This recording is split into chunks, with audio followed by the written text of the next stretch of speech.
out my back window here on the east side, and you see how close this fire came. It was certainly a shock.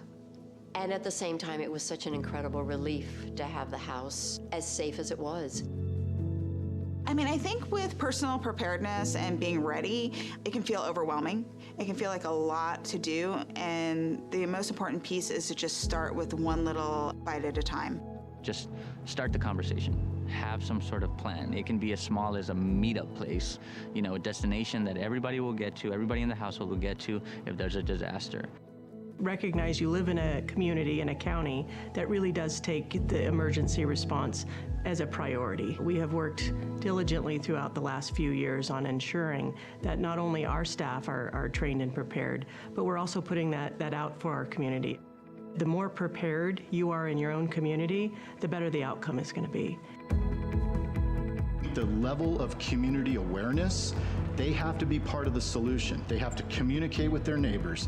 They have to be part of the discussion in communities. They have to support the response, the prevention, the education, and ultimately the collaboration and the engagement. People have to be engaged at all levels. The more you think about it now, the easier it will be when the time comes that you need to evacuate. We've created this network, and we want you to make sure that you know that you can tap into that. So if you are feeling a little bit overwhelmed, not sure where to start, reach out to one of our offices, reach out to the Fire Safe Council or 211. We're here to support you.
From the foothills of the Sierra Nevada,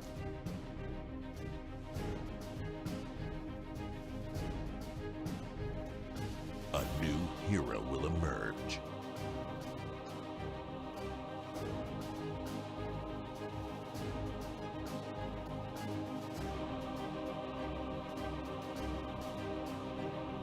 One who is ready.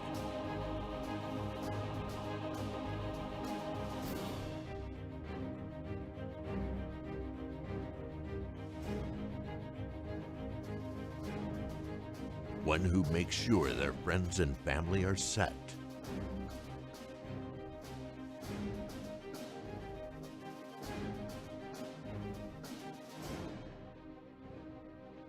And has the power to go at a moment's notice.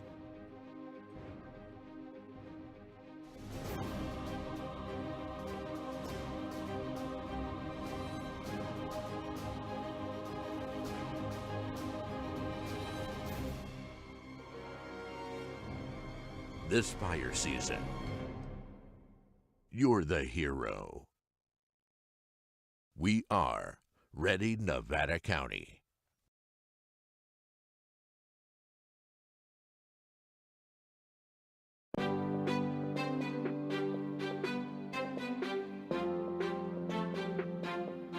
Nevada County has a new tool to make evacuations safer and more efficient in the event of an emergency. This new tool is called Zone Haven, and we need you to know your zone. In order to know your zone, you need to go to community.zonehaven.com, type in your address.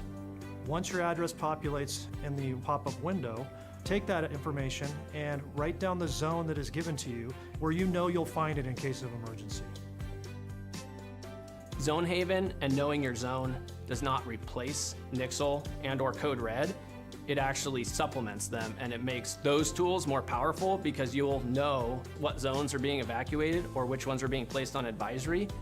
And as a result, you won't have to do anything else other than listen to those messages and know if it's time to go. Even if you don't have internet, this could be done by word of mouth, it can be done by radio, or it could be us driving down the street, so please know your zone.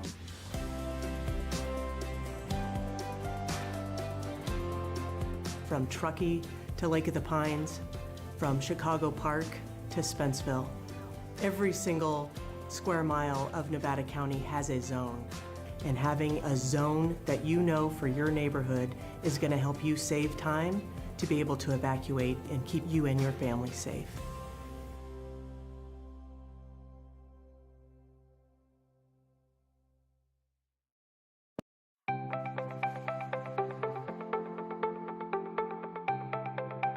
Ready Nevada County is an education campaign designed to help the public have successful outcomes during emergency events. We really focus on a whole host of disasters or emergency events. We want to have a broad spectrum. We want to be prepared for anything, but really we focus a lot on wildfire because we know that's one of the most likely events to happen in Nevada County. Ready, Set, Go is really built around the wildfire premise.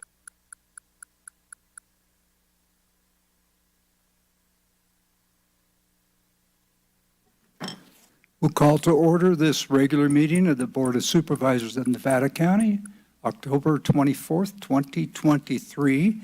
First off, I'd like to make an announcement that Supervisor Bullock is attending the meeting remotely from a meeting place in Dallas, Texas.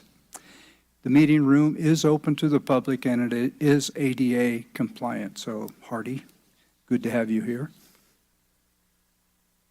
Mike Dent. Thank you. Mike Dent, would you lead us in the pledge, please?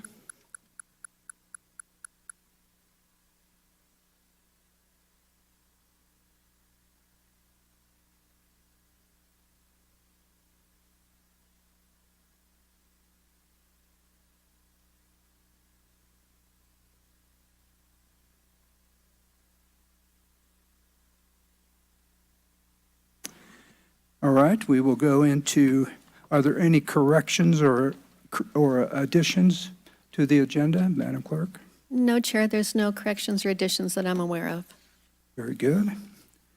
Then we will go into general public comment, and I would like to note for those of you that are here for the 6B issue, it is under the consent agenda and it is going to be pulled, so please don't speak on it during the general public comment.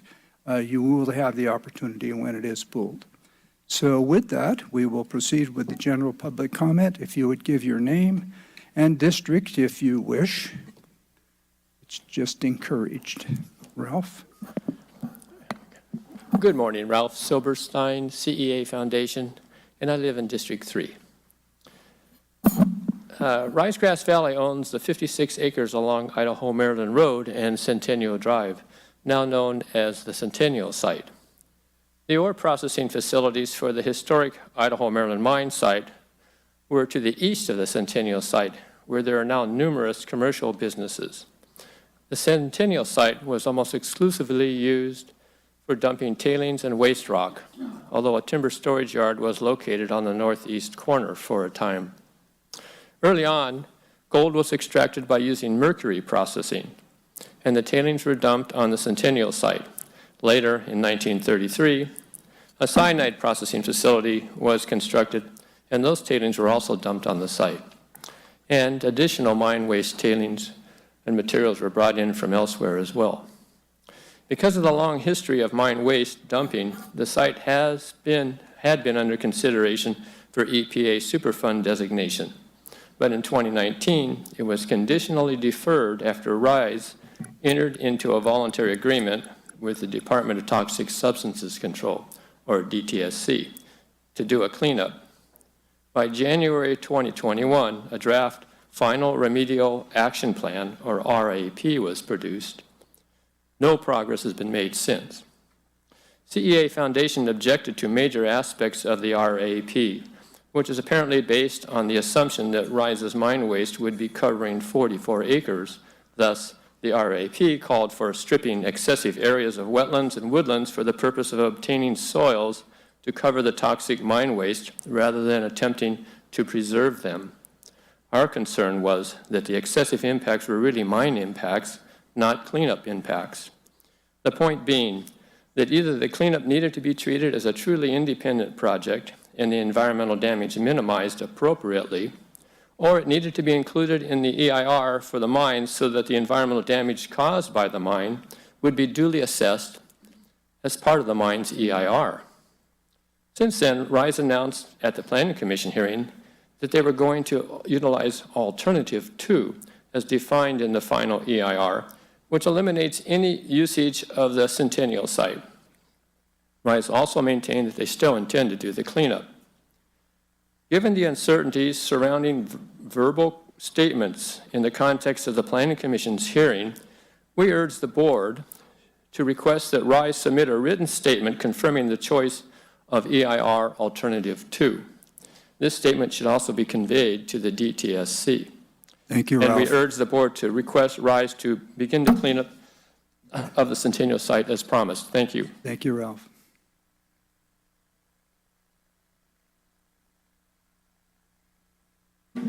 Oops. Good morning. My name is John Vaughn. I live in District 3. I'm going to talk about a few more items related to Rise Gold's vested rights claim. The Rise petition makes heavy use of Jack Clark's book, Gold in Quartz, which is the history of the Idaho Maryland mine. In fact, they included almost all of the book as Appendix C in their petition, but they left out the last pages, 249 to 263, which relate to the mine closure. For example, on page 252, Clark says, all gold mining operations in the Grass Valley Mining District ceased in July 1956. And beginning on May 21st, 1957, everything was liquidated in a 2-day auction. Rise's petition highlights quotes in their exhibits where they do want you to focus, but strategically fails to call your attention to quotes in those same exhibits that disprove their case. A few examples include, according to Marion Guidotti, in an October 1979 letter to the Planning Department, unpermitted rock crushing began at Centennial sometime in 1967. Rise includes this letter in exhibits, but fails to mention it in their petition text. However, they do highlight another letter from Marion Guidotti that confuses the issue. Rise tells us that in 1985, North Star Rock applied for an amendment to the rock crushing permit. The petition exhibits include, but fail to highlight, these words from the North Star application. The mine tailing resource on site has been totally depleted. Regarding the year 1992, Rise's vested rights history spins county approval of use permit U-9237 to claim, thus guaranteeing the continuation of mining activities at the mine property. But they do not mention that the application from North Star Rock states this is a surface quarry. The North Star Rock application also specifically states aggregate only, no precious mineral extraction. In addition, it is worth noting that in 1989, the EPA EnviroStore database identified the Centennial site as abandoned. And of course, the Rise petition does not mention that no gold mining has occurred at Centennial or any other of the Rise-owned properties since they were all abandoned in 1956. Rise's claim for vested rights is even more flawed than their EIR, which your planning commissioners rejected. I respectfully request you just say no to all parts of the Rise project. Thank you. Thank you, John.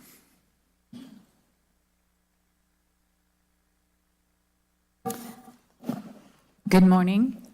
My name is Lynn Forbes, and I am the co-president of the League of Women Voters of Nevada County. I also happen to be a resident of Thoroughbred Loop, but we'll talk about that later. It's really important that we treat each other with respect and civility, even when we don't agree with each other. And this is key to a healthy discourse and a healthy democracy. And it's also the topic of a powerful presentation taking place on November 16th at Sierra College. The League of Women Voters, the American Association of University Women, and Women in Business Professional Women of Nevada County are all partnering on an important event called Depolarizing Political Conversations. The program will be led by representatives of Braver Angels. You may have heard of them. It's a national organization whose mission is to bridge the partisan divide between conservatives and progressives. What a concept. 2 Braver Angels representatives, one who identifies as conservative, one who identifies as progressive, will share tools and techniques for communicating in a positive and constructive way with people of different backgrounds and political affiliations. The objective is not to change someone's mind, not to change someone's political views, but to better understand differences, find common ground where it exists, and help strengthen our country. Words are powerful, and being mindful about how we use them with each other can be incredibly healing and a way to move our country forward. Again, the event is November 16th at Sierra College Multipurpose Center. Thanks to the Sierra College Student Association, it's free, as is parking. This is really important. We invite you to come. We invite the public, everyone here, to come. It is a defining moment in our country. We have a general election coming up in the next year, and nothing is guaranteed about our democracy, but we can start with our words. We can start with how we treat each other, and this is a step in the right direction. So please come. All is invited. Thank you, Lynn. Good morning.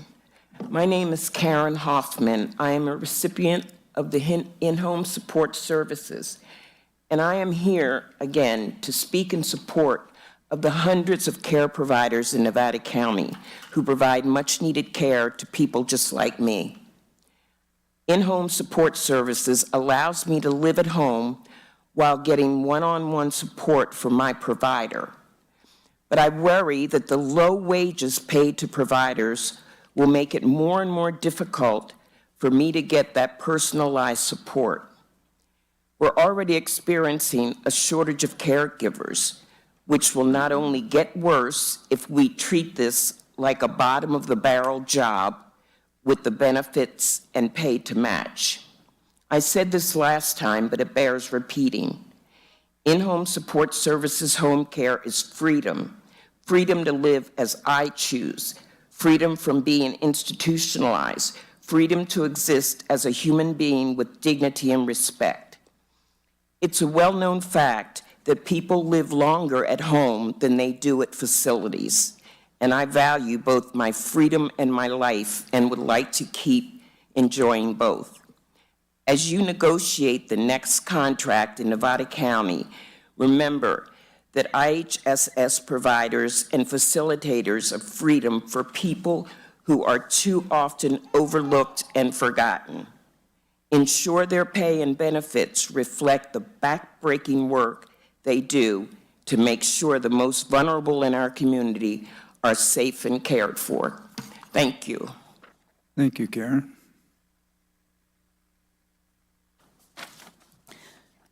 Good morning. My name is Gavi Lopez Loomis. I am an IHSS provider and a UDW member who cares for Lestat, a 12-year-old autistic boy with ADHD as well. As you know, we are currently in bargaining with you all for our next contract. I was here a few weeks ago talking about how providers like me not only need but deserve a living wage and good benefits. We provide a valuable service to our community and should be treated as the essential workers we are.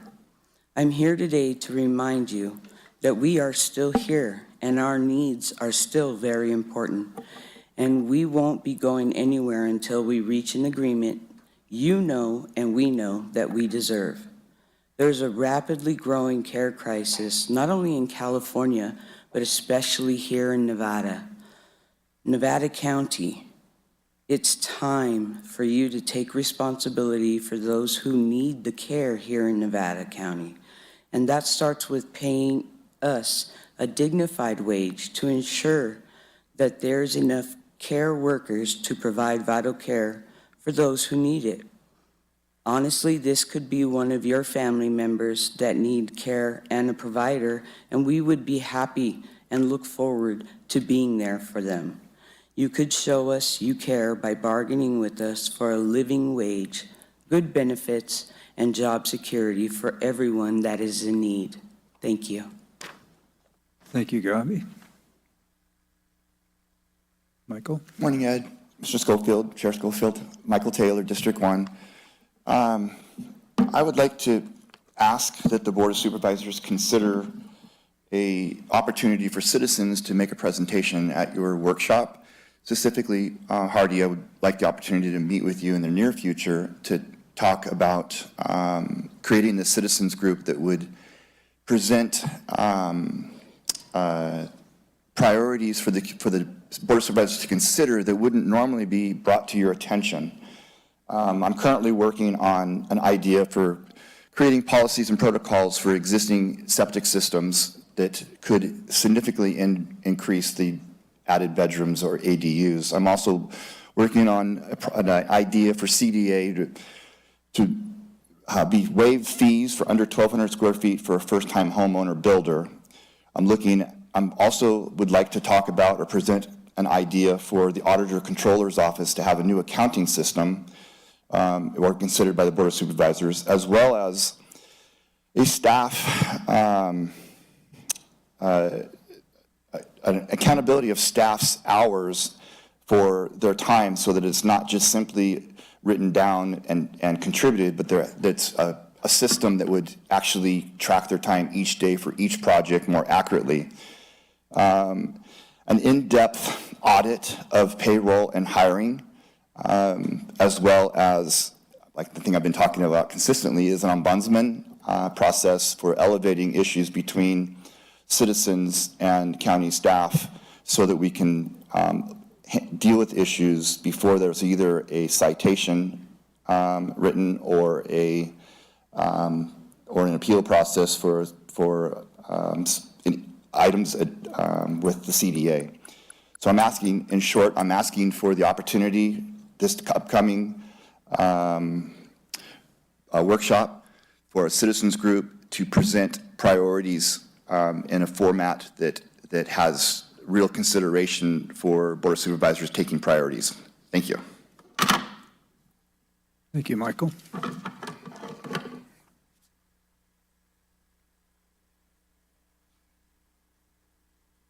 Mr. French. Good morning, Board. Lee French, District 2, Alta Sierra. I am here again to talk about the Alta Sierra Property Country Club golf course. I started in April at the Board of Supervisors advising you of the unsightly fire hazard on the Alta Sierra Country Club property. I was advised by the country club that there was no dollars or personnel to clean this mess up. And they are also not interested in doing that. They must be piling the materials up since out of sight, since we don't see it along the road other than I haven't seen it anyway, other than at the third fairway. There's a nice blank wall over there. I kind of feel like I've been talking to a blank wall, and maybe I get further talking to that blank wall. The board has not responded to review this ordinance that I know of. Silence is not golden. I need communication with the board, with someone who is looking into the ordinance. Even my supervisor has not advised me or communicated with me on what is if any action is being taken. My request is, please advise me if you are working on this, if the ordinance is being looked at, if there's areas that can be included in this, such as the Alta Country Club, who is a business. What are the requirements for business in maintaining their area free of unsightly messes and fire, which create fire hazards? Thank you very much. Thank you, Lee.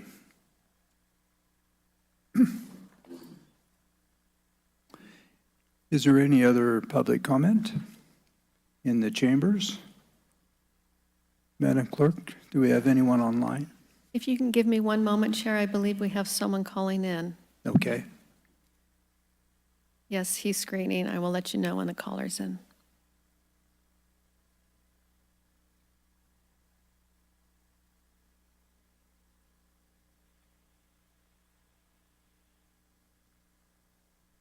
I heard a beep. Am I in? You're in, Matthew. Okay, very good, Ed. Thank you. Matthew Coulter. I saw Ralph get up and speak about the Rise Gold situation as well as other folks. And what's going on out there right now currently is a homeless situation. So basically, when we talk about bottom of the barrel, these are folks that won't accept, can't accept due to criminal records, help from Hospitality House or any of the agencies. It's a scene out there.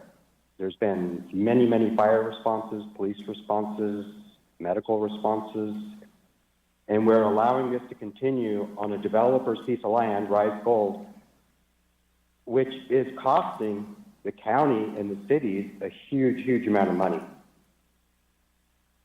And on that note, the PG&E subcontractors that are dumping illegally also out on Bennett Street seem to have a problem with picking up their stuff that they slash for their PG&E contracts all along Gold Hill. There's a huge amount of material off the side of the edge that will need a crane to remove. I don't know what's allowed for them to leave in place once they cut, but it seems like dry material on the ground is more of a fire hazard than the live material growing, green material. Another expenditure that is just seems like it goes unchecked would have to be our local sheriff's department and DA's office and probation department.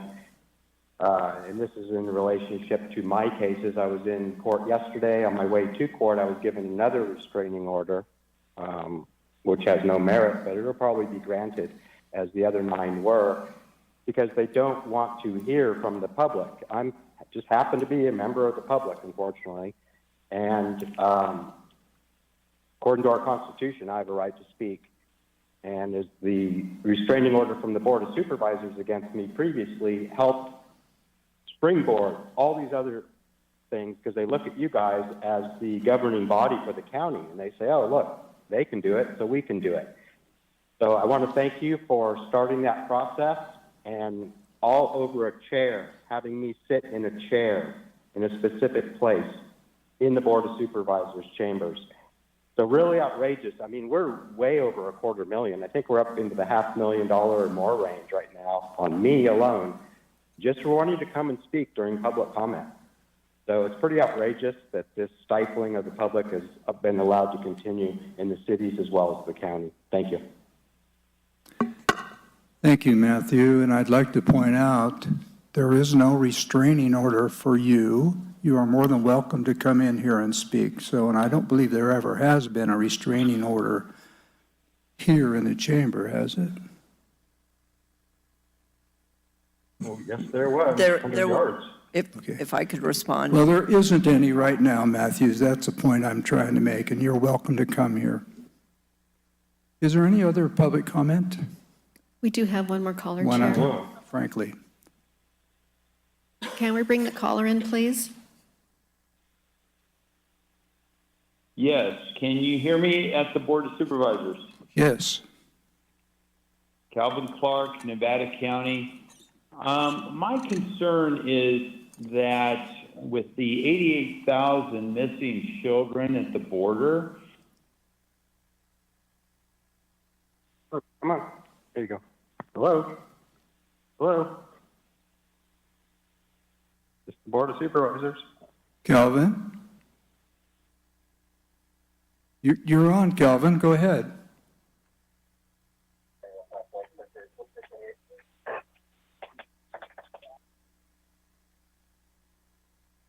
All right, we've been disconnected, I believe. Calvin, you want to try to call in again?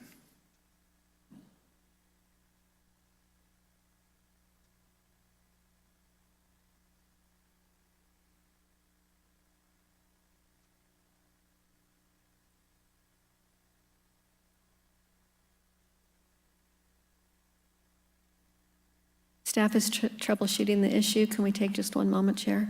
Okay. We take a brief recess here.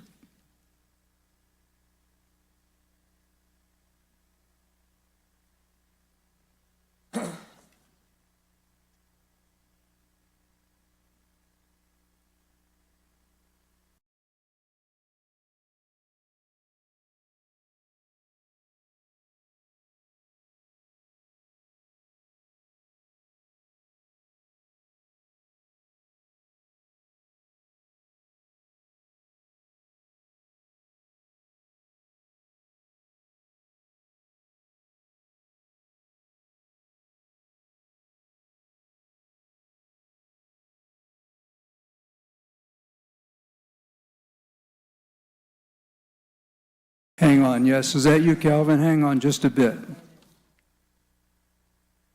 Okay. All right, hang on. We had some technical issues there. Jeffrey, if we could. All right, Calvin, please proceed.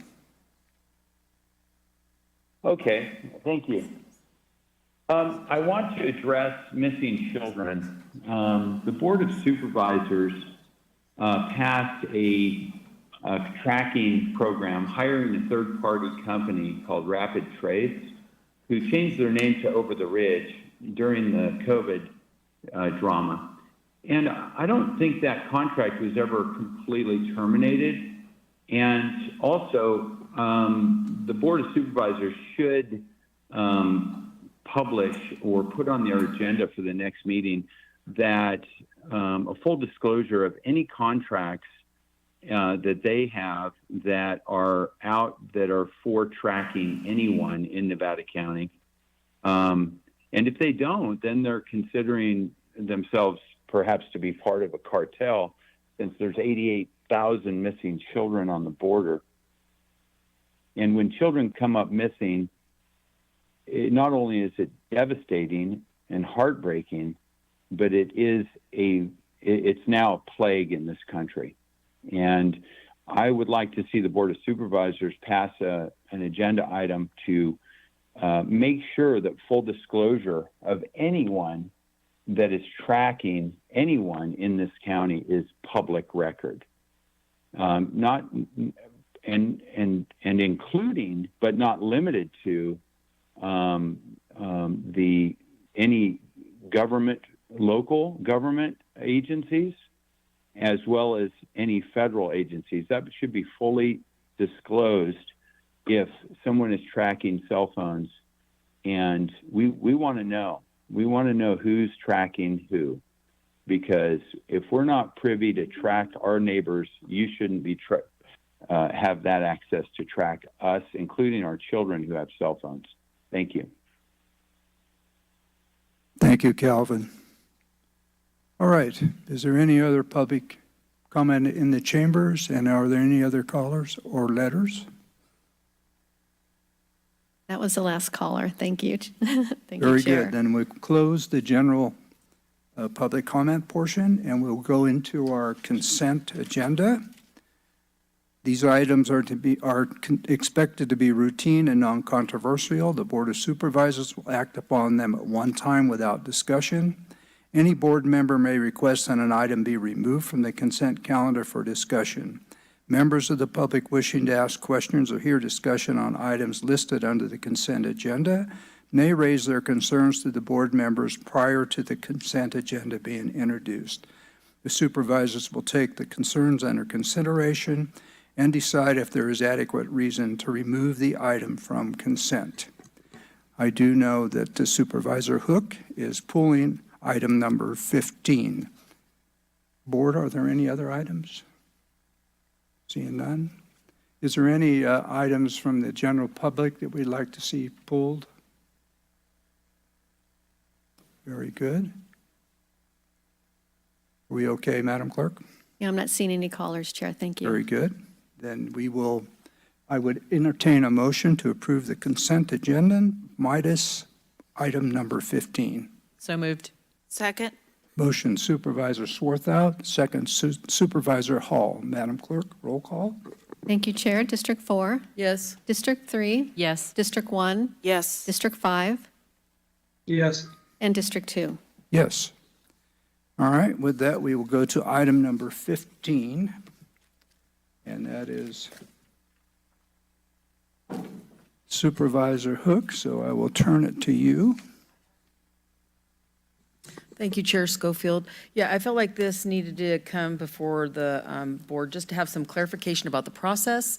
And Jeff, I believe, is going to walk us through that. I think there's staff here. Otherwise, if there's other questions, and we can go from there. Perfect. Thank you so much, Chair. Chair Schofield, honorable members of the board, and Supervisor Hook. Yeah, my name is Jeff Thorsby. I'm your senior management analyst. I'm here on behalf of and speaking about this item regarding the clerk of the board of the acceptance of the appeal. The agenda item before you is a resolution making findings and accepting the appeal filed by Court and Megan Warden regarding the decision of the planning department for the conditional approval for an administrative development permit amongst some other components. So what I'd like to do today is just real quick walk you through the process of what is before you today. And to help ensure that the public understands this is really a two-step process. I do have our planning director and our director for Cannabis Code Division behind me as well to answer any questions. I will just highlight today really what's before the board is whether to move forward and set an appeal hearing date, a public hearing date. And at that point, should the board move forward with that, at that time is when the substance and really the merits of the appeal will be discussed and heard by the board and by both parties. But just in orientation, the appeal was filed by Court and Megan Warden on October 10th regarding a decision and approval of conditional approval for that administrative development permit, petition for exceptions to driveway standards and a management plan on September 29th. The the Nevada County Land Use Code, Chapter 2, 5.12 is what provides orientation on the decisions on how this process works. And I'll kind of quickly go through those. And so that section really provides and establishes the procedures by which the members of the public or other folks can basically file an appeal that's made by planning or potentially other departments, which then goes to the board for review and for consideration. Before you, the key components is when appeal is filed, the appellant, that's somebody who submits the appeal. The appellant has 10 days to submit that appeal from the date that that decision is made, unless it is a zoning change or a general plan, then those appeals have to be submitted within 5 days. In this case, the appeal time frame is 10 days regarding the issue of the permit. Once that is submitted to the clerk of the board is required to then review that time period and determine whether or not it makes that time period. If it does, then the clerk of the board is required by law to bring it back to you at your next available meeting to then set forth and schedule an appeal. Before you, there's certain requirements that every appeal must include. Those include the identification of the project and the decision of the planning agency of which the basis for the appeal has been filed. Additionally, a statement for the reasons for the appeal, a statement of the specific provisions which are being appealed, and a statement on the changes of the action requested for the Board of Supervisors, and basically a statement of the arguments presented, and then the identification of the applicant. All those are included within the appeal form that is included in your packet today and also available for members of the public. At this point, the board's determination is to determine whether or not the appeal that was filed satisfies those requirements, and whether or not the appeal was filed within the correct amount of time. Then at that point, should the board determine that the appeal meets those requirements, then set forth an appeal hearing date, at which time there's a whole nother process there, and that is really when the appeal and the decision is really reviewed in detail, and then that's where the merits of the appeal are reviewed. A couple components that are important to note is the board does have a few options if it does determine that the appeal doesn't include some of those provisions, and that includes either A, rejecting outright the appeal, or coming back and requesting for any corrections to the appeal filed. The appellant would have 7 days to do so if the board felt that was necessary, or to, of course, set the hearing. So with that being said, what is before you today, staff has determined that appeal was filed within 10 days. And so we are recommending that the appeal be scheduled for your December 5th date at 1:30 p.m. And that I'm available for any questions. Of course, staff is here, and of course, your council's here also as well. Thank you, Jeff. Sue? Oh, thank you, Chair Schwartzfield. Thank you, Jeff. That was a good overview. We don't see a lot of these because there's a lot of work that gets done beforehand sometimes that we don't have to get to this point. So this is important, and I really feel like that was a good overview for the public as well as us as a board. So thank you. Any other comments? Okay. I'll open it to public comment, and I do want to point out that this was on the consent agenda, so it's headed that way. It's headed that way. So you will have your 3 minutes if you wish to speak, but do know that the appeal will actually occur on December 5th is what we're scheduling it for. Michael? Michael Taylor, District 1. I have some concerns that it's gotten to this point that it needs to be appealed. First off, I'm not sure if there was notification of the tentative approval of this applicant's application to the adjacent neighbors on day one, giving them 10 days to put together an appeal.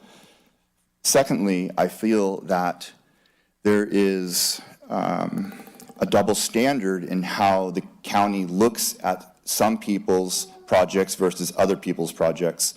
And again, if there was a process to elevate these issues to you guys in the very beginning, whether it's the double standard on one side of somebody not having an application even allowed to be submitted versus someone that did have an application submitted and accepted, even though they had building code violations, they had a living situation that wasn't to code, and other issues with the property. And it's my understanding that the initial program that the county and staff initiated was that you could put in an application, they would accept the application if there weren't building code violations already.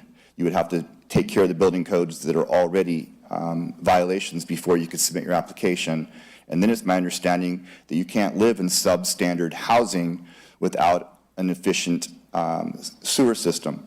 So I'm a little bit confused how this application was accepted, how another application wasn't accepted, and this is again trying to explain to you guys that we need a system for elevating issues to the Board of Supervisors long before this applicant process for appeal, so that if we have issues with county staff, that we can get it resolved much sooner than this. Thank you. Thank you, Michael.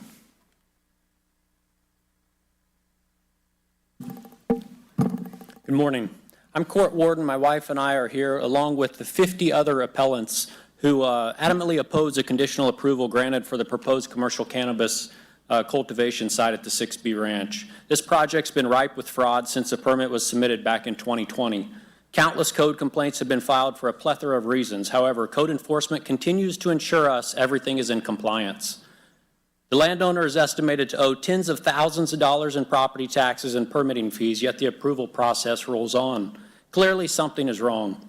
First, there's no legal residence on this property, but the landowner, a foreign national living in Newport Beach, is allowed to lease his 1965 unpermitted horse barn to tenants to live in with no valid septic system and water being delivered to the barns via a garden hose.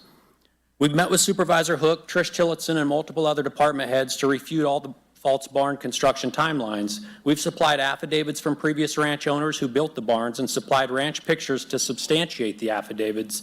But still, this inaccurate timeline is being routed for approval by consulting firms hired by Nevada County. It's noted on multiple documents that evidence needs to support the applicant's construction timeline, but still without evidence, the approval process rolls on. February of this year, Nevada County staff sent out the 7th incomplete letter noting the lack of a legal residence and the need for unpermitted horse barns to receive a certificate to occupy prior to ADP approval. The letter also advises the project will not be processed until the incomplete items are submitted. Here we are, 10 months later, still lacking a certificate to occupy, and now the county has disregarded their own stipulations and approved the ADP so the approval process can roll on. The driveway standards have not been met as the entrance to McCourtney Road is a blind driveway and a clear danger as it does not meet the required site distances by the county, but the approval process must roll on.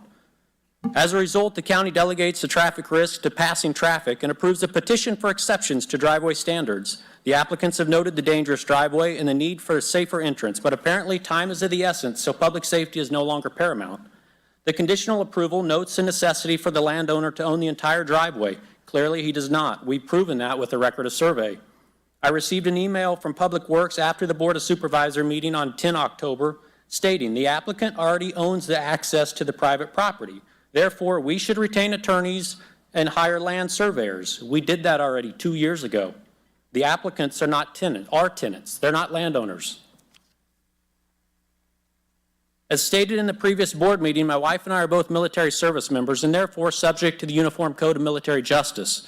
At no point can we be compelled to jeopardize our careers allowing a federally banned substance to transit any portion of our property. We ask the board today to consent to our appeal for this project and begin making decisions based on facts, not fear legal liabilities from the applicant's attorneys. I appreciate your time. Thank you, Court. And I just point out that you've made your appeal. We're accepting the appeal. So what your arguments today really should be held until the 5th. Okay? Okay. But thank you. Thank you. I think given that we are at this point, it's appropriate for us to continue talking about it. I'm going to apologize for my voice. Too much singing at the Taylor Swift movie with my daughters this weekend, and it hurts you, I promise, more than it hurts me. Anyway, I'm Megan Warden. I live in the Thoroughbred Loop community, and it's not just Court and I that filed the appeal. It's our entire neighborhood. Could you maybe stay back just a little bit? We're not understanding you, unfortunately. Okay. I think you might be too close to the mic. Okay. I'm sorry. No problem. I work in the aviation sector of the Air Force, and there's a safety analogy in the aviation world that we use to refer to as the accident chain. A chain is made up of various links, and the key is to be the link that breaks the chain of events leading to an accident. And yes, probably a liability lawsuit. This analogy is fitting today as there are currently 4 years of administrative and unsafe links that have created quite the chain. Links like approving petitions to exceptions of driveway standards, reading, this exception is necessary for the preservation of substantial property rights of the owners, including the operation of a commercial cannabis site. Not only is the applicant's driveway one of the most dangerous driveways on McCourtney Road, but the county shouldn't be in the business of creating exceptions needed because land buyers didn't do their proper research before buying. Links like allowing people to illegally rent from wealthy Chileans living in Newport Beach, while they simultaneously flip a $1.3 million property that has a residence that they could have lived in, but instead chose to live in the barns and create a huge fire risk for our community.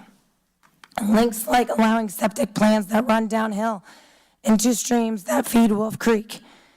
I could go on, but hopefully I'm making my point. Just like in aviation, accidents tend to follow where there's no link that breaks the chain of events. Condolences won't help when our neighborhood burns down because the 70-acre parcel smack in the center of our neighborhood goes up in smoke, whether from the horrid land maintenance or from the barns being used in a manner they were never designed or permitted for. when our children are affected in the various ways by a commercial cannabis operation in our back door, when the biggest investment middle-class families have, our homes, lose hundreds of thousands in value because it reeks to high heaven. No pun intended. We cannot look the other way, and we thank the board for finally looking this way, looking at the hard-working, tax-paying, rule-following neighbors that have come together here. I want you to be the link that breaks the chain of events that leads to an accident. We have a saying, if you see something, say something, and we'll all land safely. I want us to all land safely. I want our neighborhood to continue to thrive. And I didn't want to have to get up here with this voice, but it is important that I do so, and I thank you very much for your time, and I look forward to seeing you on the 5th of December. Thank you, Ms. Ward. Any other public comments? Very good, Madam Clerk. Yes, we do have 2 callers, Chair. Can we Very bring good. the first caller in, please?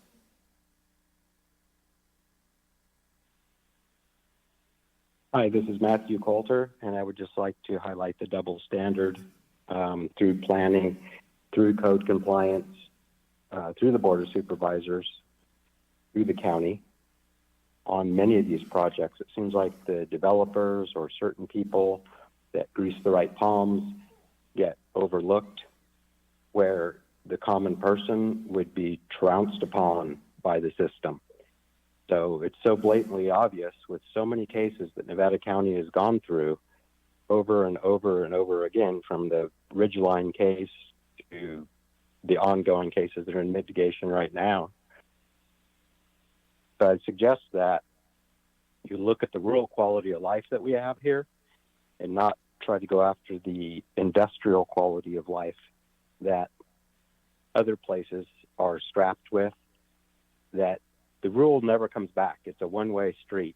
So when we destroy the farms like Loma Rica and Berryman Ranch and on with all these beautiful farms that we were gifted with in this area, turn them into tract housing because it's cheaper to develop there than anywhere else. And it's a real shame that we're losing our quality of life here, and for just a few people to profit, just, very few people. And these are people that are already well diversified and well profited. Yet we have bent over backwards for them to come into our community and to do as they want to do. And this goes on for years and years and years. And there's just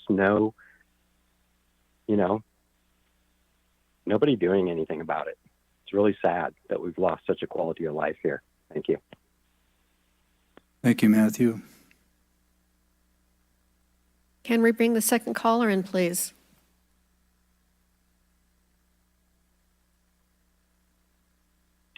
Yeah, I just want to concur with the statements regarding the health and safety and the quality of life. It's the duty of the Board of Supervisors to take seriously the concerns of health and safety and the fact of disclosure.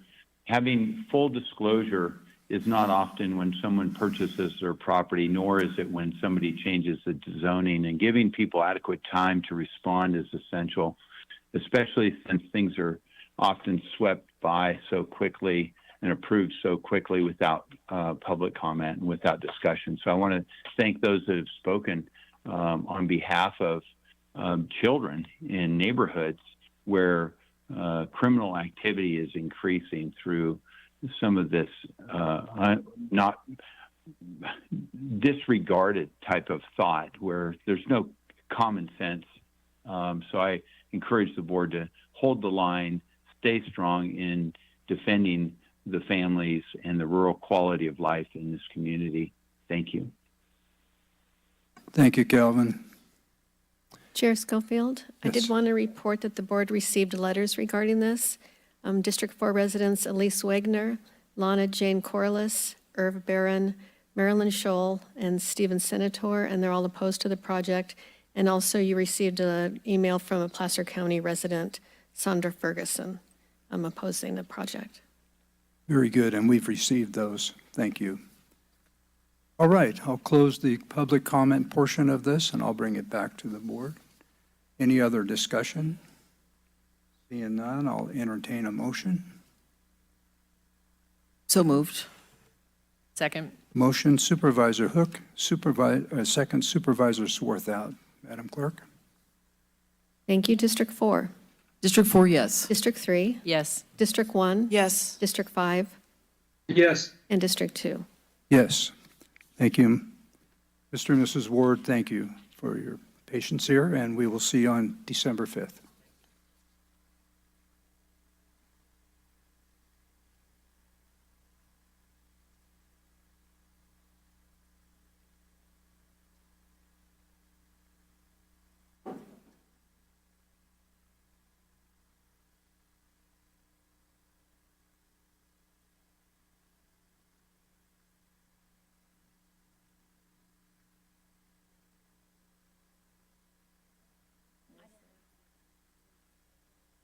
Lisa's.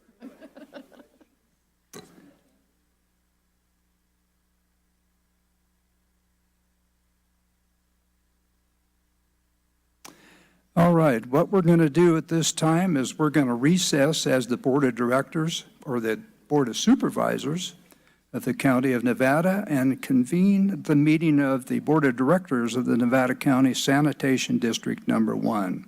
Call this meeting to order, and we have the consent calendar. And as I read previously, these are meant to be routine and non-controversial. Members of the board, anybody wish to pull anything here? Is any item the public would like to see pulled here? Any calls? No calls, Chair. Very good. We'll close the public portion of this, and I will entertain a motion to approve the consent agenda. So moved. Motion Supervisor Hook. Second. Second Supervisor Hall. Madam Clerk? District 4. Yes. District 3. Yes. District 1. Yes. District 5. Yes. District 2. Yes. All right, with that, is there any public comment on the sanitation district number 1? Seeing none in the chambers, Madam Clerk? There's no callers, Chair. Very good. We will close the public comment portion, and we will adjourn the meeting of the sanitation district number 1 and reconvene as the Board of Supervisors of Nevada County. And we will go into our community presentations, and the first one we have is with the Workforce for Alliance. The Alliance for Workforce Development. Rachel.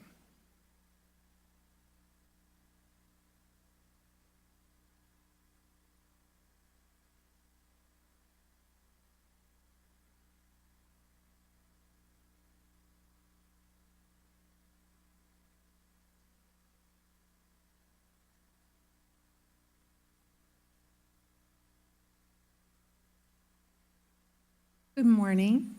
Good morning, Chair Schofield and honorable members of the board. My name is Rachel Pena, and I'm your Social Services Director. I'm delighted to be here to introduce this item that I know is close to your heart, Chair Schofield. We're here to learn about the activities of the Alliance for Workforce Development in Nevada County over this past year. Their focus on workforce development, economic vitality, and the support of a stable and prosperous business community in both Eastern and Western County make them excellent partners for us in social services and the entire county. And here to tell us more about how they support job seekers and local businesses is Mary Ann Connolly, Business Services Representative with Alliance for Workforce Development. So I'm going to turn it over to her to tell you more. Welcome, Mary Ann. Good morning. I'm obviously Mary Ann. I'm Mary Ann Connolly, Business Service Representative with Alliance for Workforce Development. Mary Ann, Jeffrey, I think we need to,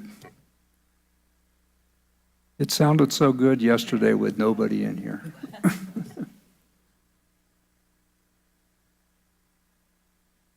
Oh, closer.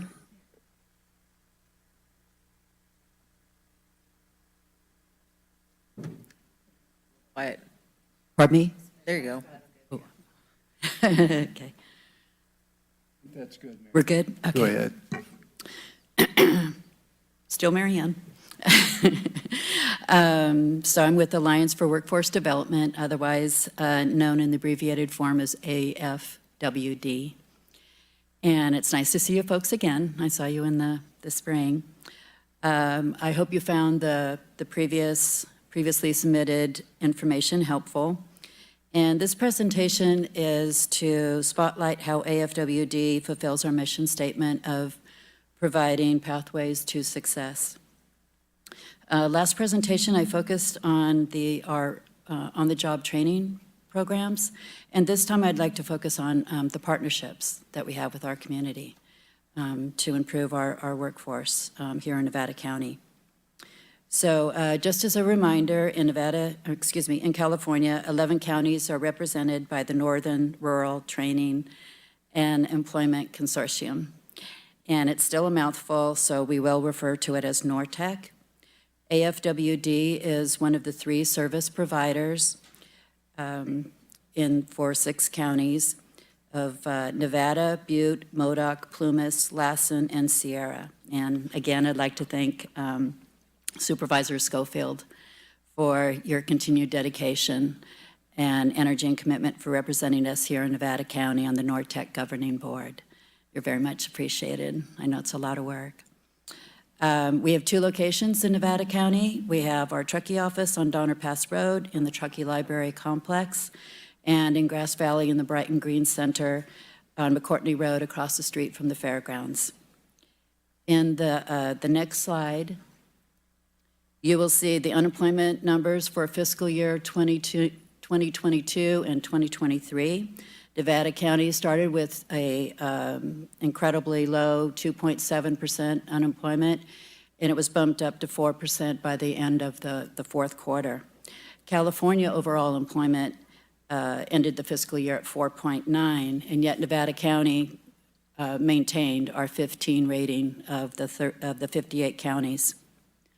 On the next slide is just a, okay, no worries.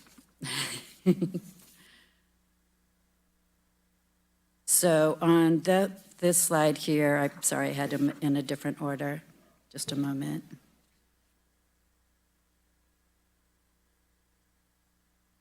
Okay, we're good. So moving to this slide, I'd like to take just a moment to take in the numbers, to soak in the numbers, because we do have just a lot to, boast a bit here. We blew last year's fiscal year's numbers out of the water for community activities, clients and businesses served, and funds spent. You see that there's over 3,000 clients served, which is an incredibly high number, but actually we did 500 more. That's 500 more than the previous year. And the unique Nevada County businesses served are about 25% more over the year before. Unique businesses are employers that AFWD served in a new higher capacity than before. And AFWD also provided services to 273 more businesses than the year before, which translates to 23% increase. And we spent, or a better way is to say that we invested almost $28,000 more increase on participants than last year. And that's approximately 25% more. And we are extremely proud and grateful to have earned such a nurturing, professional, supportive role in our community. On the next slide, the photos there's the Western Nevada County Job Fair on the far left. And the event for this next spring will be April 11th at the Grass Valley Vets Hall for 2024. Our event last May, which that is a photo from, we had 196 job seekers, we had nearly 30 employers, and we had dozens and dozens of jobs filled that day. And we received very positive survey results from all the employers, and they will all enthusiastically be returning in April. Our career advisor in Truckee helped Melissa Williams with their job fair the same day. That job fair was successful as well. And Melissa and I have already connected for the spring job fair, so we'll make sure that they're not on the same day. They just happened to land on the exact same day last year. And there's a photo of when we did the Greater Grass Valley Chamber, held a mixer at the South Yuba Club. That's a photo of Phil and Mike Carville at the South Yuba Club. And the Chamber not only provided employers an opportunity to meet and network, but we also provided a larger pool of donors that night to raise funds for Hospitality House. And then there's the photo of the stand down, and AFWD participates every year to serve and honor our veterans, and we were at that event just a few weeks ago for this year. And whatever slide comes next, I'll talk about.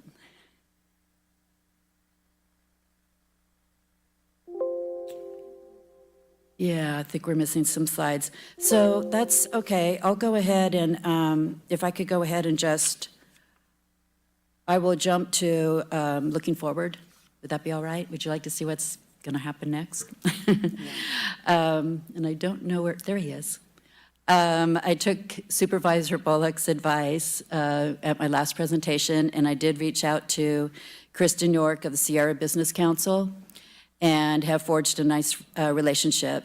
Kristen suggested we join the two new groups in Truckee, which is the Government Action Committee and the Economic and Workforce Development Committee. I've connected with Jessica Penman for Nancy, our career advisor in our Truckee office, and I to join these groups. Kristen and I also crossed paths at the Broadband for All workshop, and I know some of you were there as well. And also at the SURF grant meeting, and it's wonderful to collaborate with Kristen and her wonderful team. Our executive director, Christine Zuazua, secured a storm grant repair and cleanup for Butte in Nevada County. And the grant allows AFWD to provide crews that we hire and pay at our expense. And AFWD also provides any training, any safety gear needed for the work to be performed. This allows the employers to help at no cost and finish the projects that otherwise they would not. It also gives them a chance to see if there are any crew members they might want to hire on a permanent basis. The projects provide an income for the crew, new skills to add to their toolbox, and a possibility of earning a permanent position with the employer. I reached out to many employers and organizations asking if I could assist them. I met with Dawn at Nevada City, yeah, English is my first language, at Nevada City Parks and Rec, and I met with her and her crew out there on the Sugarloaf Trail. The result was that the trail did not warrant a crew working on the trail for any length of time. There just wasn't enough work to be done. But we all agreed that the storms are not going to subside anytime soon, and so we are going to assess the possibilities after the winter storms. We're working with the Tahoe National Forest Service, helping to clean up their campgrounds at Indian Springs and Woodchuck, both off of Highway 80. And we are also working on the Burlington Ridge and Lone Grave Trail off of Highway 20. We started the proposal process during the summer, and we're starting soon, but there may be some delays due to inclement weather. If so, then we'll start again in the spring. AFWD is working with Gil Matthew at Nevada County ERC on a grant with Sierra College. We're connecting with employers to ascertain what are their preferred requirements and processes for their workforce. We will compile the information while collaborating with Karen O'Hara at Sierra College, Executive Dean. The college will then create programs that will integrate those elements. The programs will include both soft and hard skills. The employers benefit from better educated, more confident, and engaged employees. And the job seekers will qualify for higher quality and better paying positions and skills that they will carry for life. The college will increase their student population with programs that are relevant to Nevada County, workforce current and in the future. So it's a win-win-win for everyone. I'll present to you again in August and update you with our progress, achievements, and reinforcements of AFWD's dedication to a healthy workforce in current and future. For more AFWD information, you please go to afwd.org and click on News for highlights. Thank you for your time and attention, and are there any questions? Thank you, Mary Ann. I think I should point out that I am the representative for Nortec, so I do spend time with Mary Ann and Christine over there, and I've kind of brought this to your attention under my announcements, but I belong to an ad hoc committee that's looking at restructuring Nortec, and the idea was to bring everybody underneath that one umbrella. Right now, we have 3 service providers. The Alliance is the biggest provider of the 11 counties. And what has come out of that, we've been working on this for about a year, I believe now. And what has come out of this is the great partnership that has gone on between the service providers to where they're now working together rather than, and to put it in their language, rather than competing with each other. And that's made a huge difference. Yes. And in fact, we have another meeting this coming Thursday, which is more of a planning commission meeting with a planning session that's going to go on with Nortec. And it's just been great having the service providers at every one of our meetings and talking with us, more so than I've ever seen in the past at our meetings. And our meetings are quite interesting, where we have 2 boards. We have the governing board, of which there is 1 supervisor from each county sitting on. And then we have the second board, which I can't remember the name of it, Mike. Workforce Development Board, thank you. And we have so there's 2 votes on every issue that comes up. And we have it's wonderful to be served with the Workforce Development Board with 2 members from Nevada County and part of the Alliance team, and that's Mike Dent and Gil Matthews. So Nevada County is quite involved with this. And I'm really glad to hear the work that's going on within the community, Mary Ann. And I know we see you at ERC meetings frequently too, but you've gone much further beyond that. So congratulations on a great job being done. So Thank you. And I'd also like to add, to kind of piggyback on what you just said, as far as the 3 groups working together, it's really great instead of like, in reinventing the wheel. We share like what works, what doesn't. And so it saves us, we're much more productive and effective. And then also Noah Livingston has joined, I believe, has joined Nortec as well. And I chair the ERC Talent Team Committee, which supports ERC. And Noah's on in my committee as well. So we're like, it's kind of like Nevada County, we're all related. So it's just really beneficial. So everyone knows what everyone's doing and we're working together. Again, it's the partnership theme, which is so much better than working separate, just like you stated. absolutely.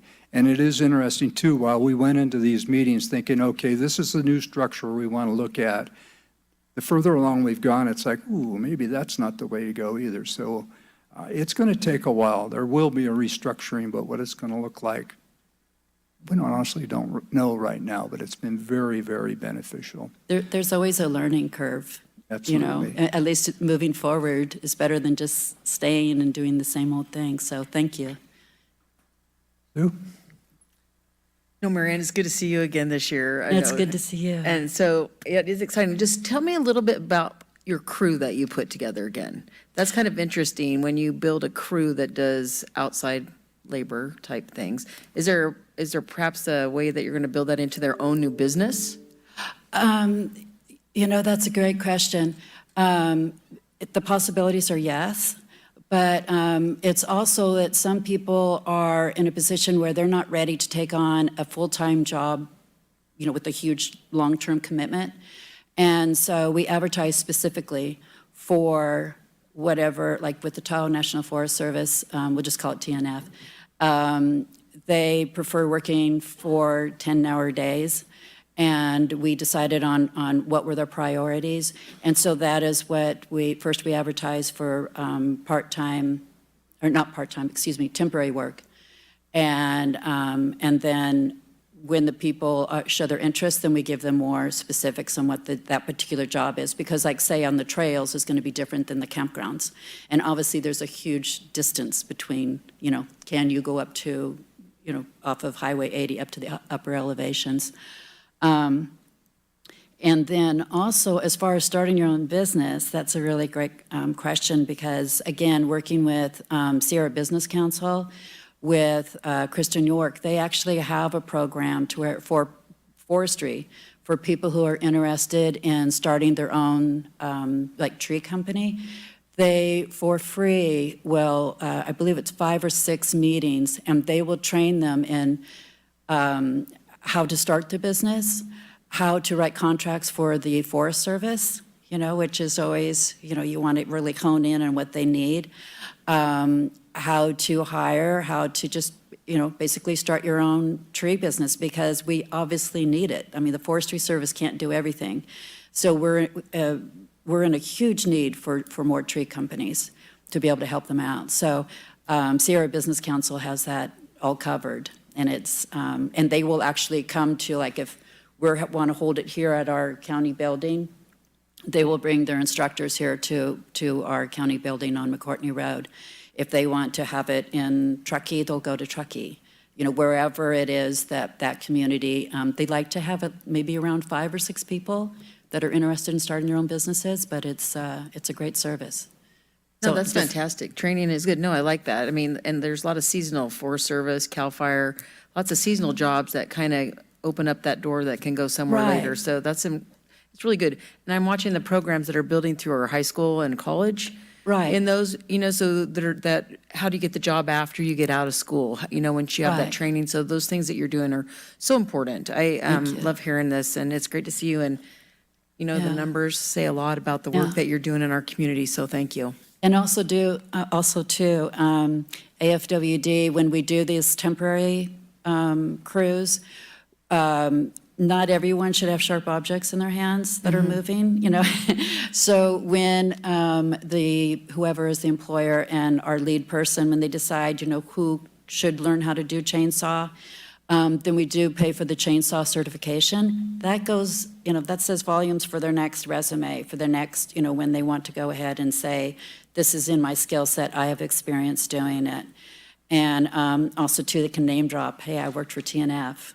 Like that's really wonderful. And that's all on us. And we also teach them safety protocol as well. So, and then also too with Sierra College and the high school and ERC and AFWD, we all work together. So like when we have a company, like recently we had a company that needed a welder and they would train, then I send it out to Noah at the high school and Dorian at the college and Liam over at Curious Forge, and put it out there first so that we can see, who just finished a program or who is leaning into that sector, and give them the opportunity to train on the job. So we're doing it holistically, looking at the big picture as much as possible. Yeah, I think that's fantastic. And I think you do still work with our veterans group as well, which I love.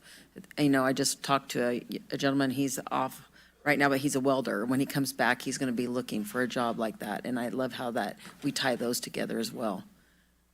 He's very needed. Yeah, so thank you. Thank you. Good presentation. It's always fun to get that update and really look at the numbers of people that we're actually impacting here. So thank you. Thank you. I'll see you in August. Thank you. Well, I don't have any questions, but I just want to take the opportunity to thank you for the work that you're doing.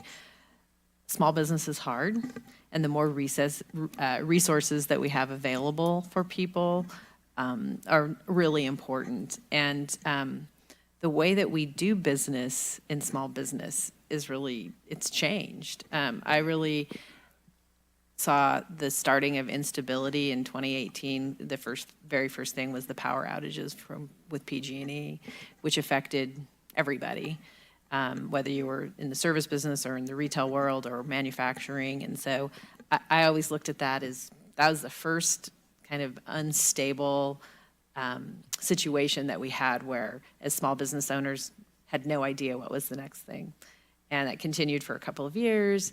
And then we had COVID, also, really destabilized small businesses.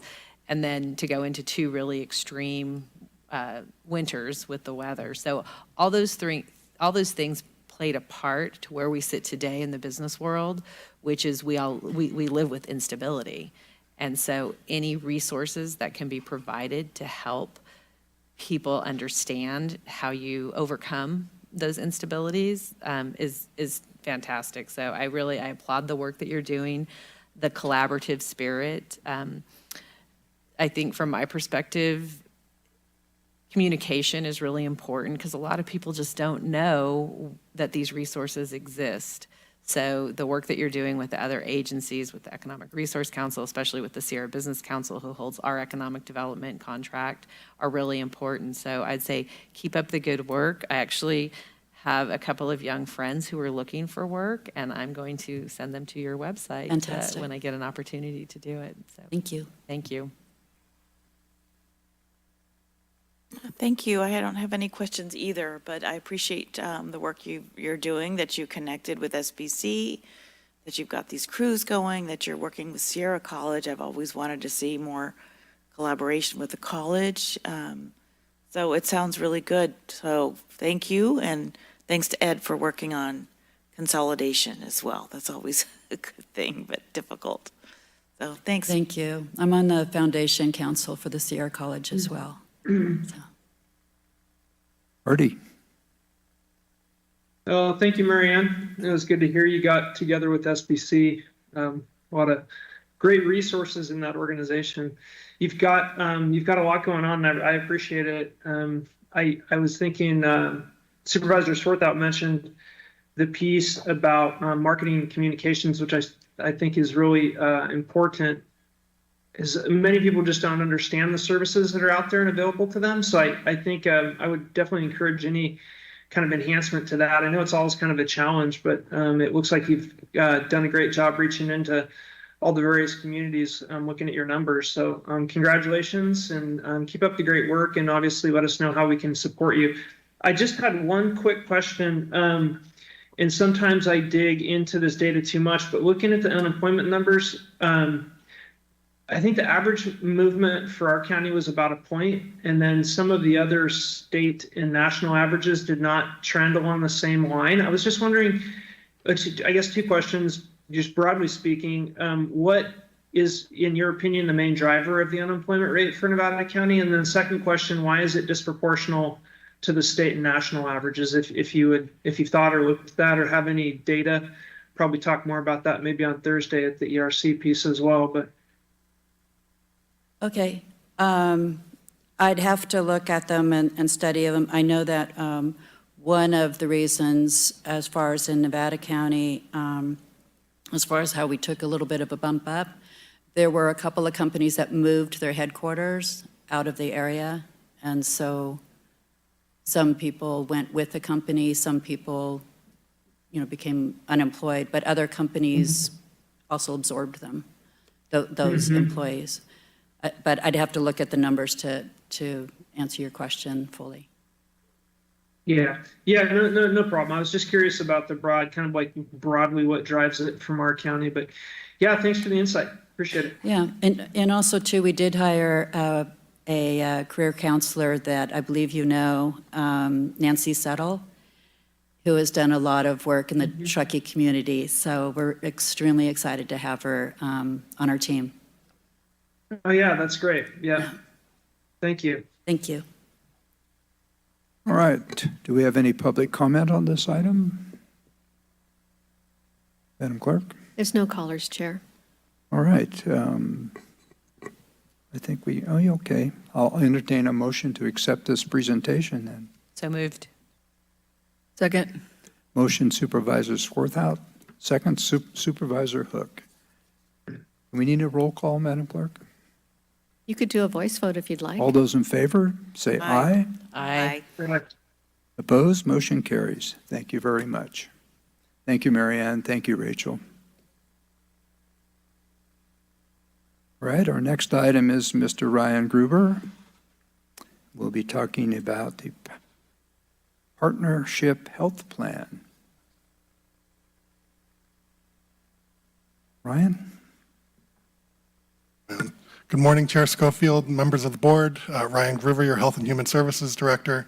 And I'm joined this morning by Tim Sharp, who is the Regional Director for Partnership Health Plan. And very excited to bring this item to you. It's been multiple years coming, and this is the last step in affecting a change to Partnership Health Plan. So I thought I'd start with a little bit of a refresher in terms of what Medi-Cal managed care is. That's really what we're talking about today. So Medi-Cal managed care has been around since the 1970s. It's really the concept that instead of just Medi-Cal being the insurer that just pays the medical bills, that there's somebody responsible for the care, that there's a health plan in place that both helps control costs, but also ensures that there's an adequate network out there for people to receive the care, and that has buy-in to improving broader community health.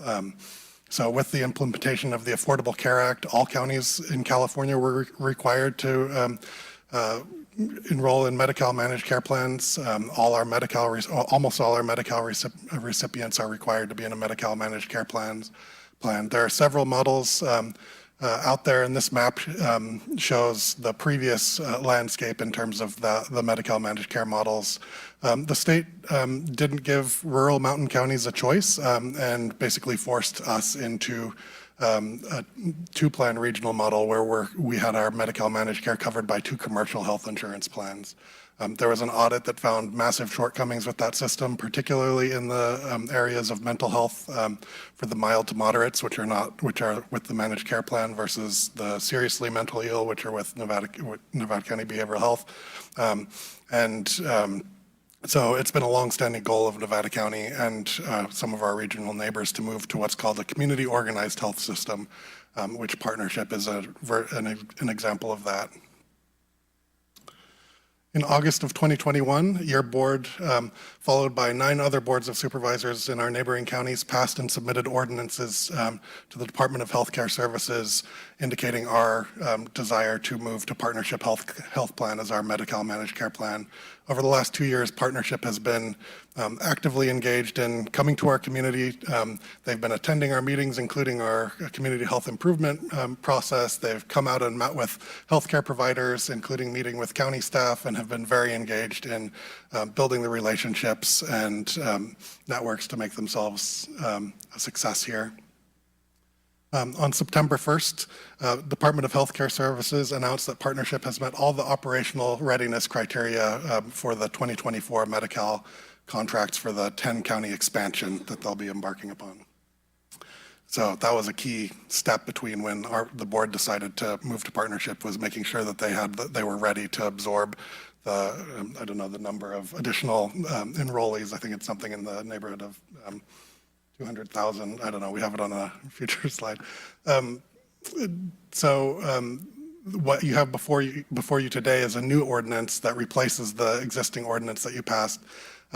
It makes some adjustments and finalizes the process for us to have a member of the Partnership Board. That's one of the advantages of a community system, is that we have representation on the Partnership Board. It also sets a formula for representation. So part of the work Partnership did was identifying how they can have a board that's not so populous that it's impossible to do business. And so they've come up with a formula for how to designate seats based on Medi-Cal population. This next slide shows the Medi-Cal populations in the 10 counties that are moving to Partnership, and you'll see, along with most other counties in that group, we'll have one representative to the Partnership Board. That representative can be a member of the healthcare community. Often it's a Health and Human Services Director, and you'll see, along with the second reading of this ordinance at your next meeting, we'll have a recommendation to appoint Nevada County's Health and Human Services Director, myself, to that board, which we think is good for the first 4-year term in terms of connection to the various components of the system, both sides of the county. For future cycles, we may have a representation from Sierra Nevada Hospital or Tahoe Forest or something like that. So just some points on transition and member engagement. So all of our 25,000 Medi-Cal recipients in Nevada County will be moving from their current health insurance plans, Anthem and California Health and Wellness, to Partnership Health Plan effective January 1st. So they have already received a 90-day letter. We've started receiving calls, as have some of our partners. You may receive calls if people are confused by that. But our staff has been working closely with Partnership to make sure that we're able to support people with their questions and connect them to the right resources at Partnership. They will receive another 60-day letter and then another 30-day letter. They're receiving a flyer covering Partnership. You can see the map up there of the counties that are moving along with us to Partnership Health Plan. There are FAQs on DHCS website, and Partnership has been actively engaged in messaging on the radio and other media. They've been going out and contracting with the Medi-Cal providers in Nevada County, so all these entities, Sierra Nevada Hospital, Western Sierra Health Clinic, Chappaday, Tahoe Forest Hospitals, and Sierra Family Clinic, are all contracted already with Partnership and more. And all those partners were actively engaged throughout in the decision to move to Partnership. Ongoing activities, they're continuing to contract with all willing partners. Part of their key work is making sure we have a robust network, and so they're out there contracting with anybody who will become a Medi-Cal provider. They've been hosting weekly webinars focusing on different partnership programs, and that's been a great service to all the healthcare providers who are going to Partnership.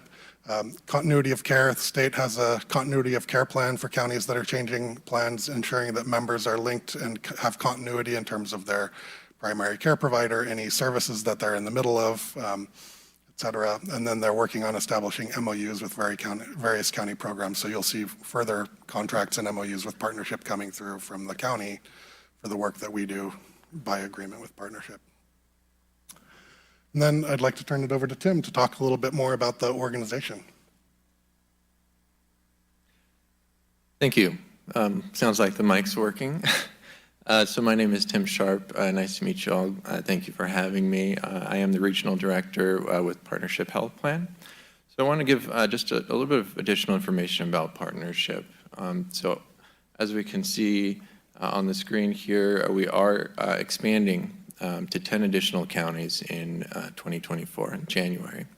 So we are increasing from 14 counties coverage to 24.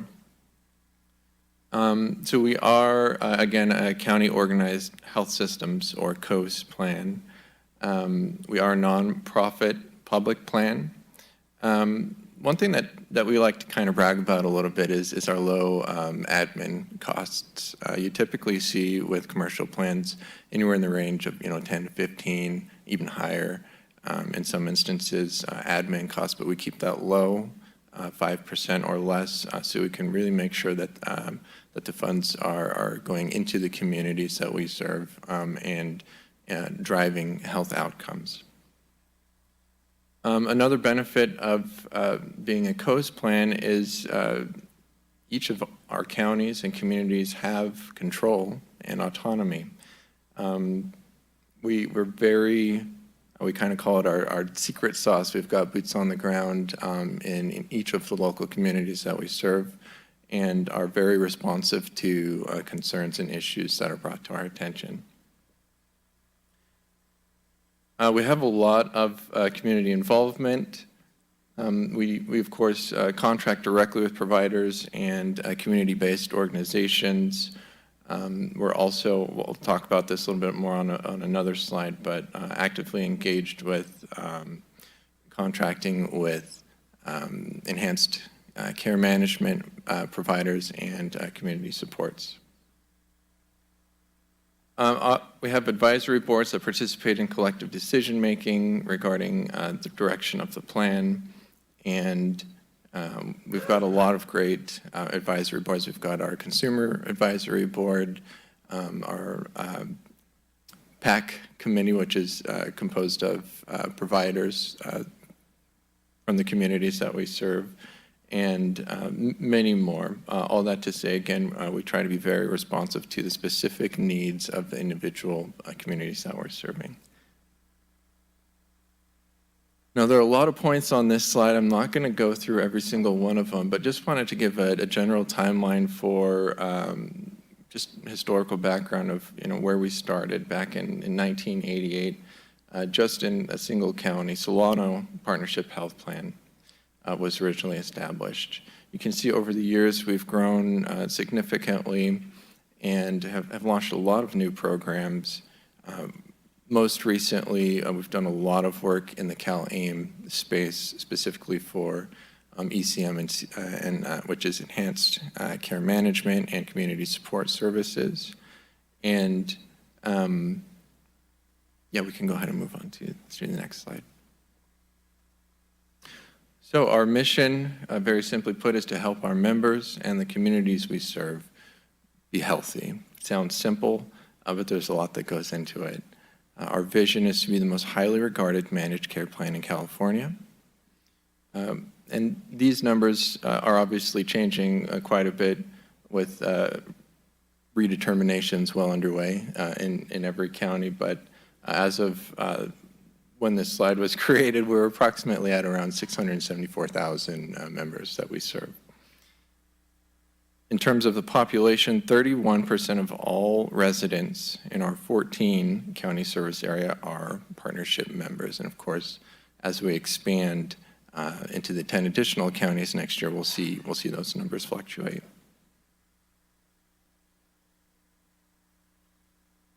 So another kind of significant difference in our approach, as opposed to, for example, a commercial plan, is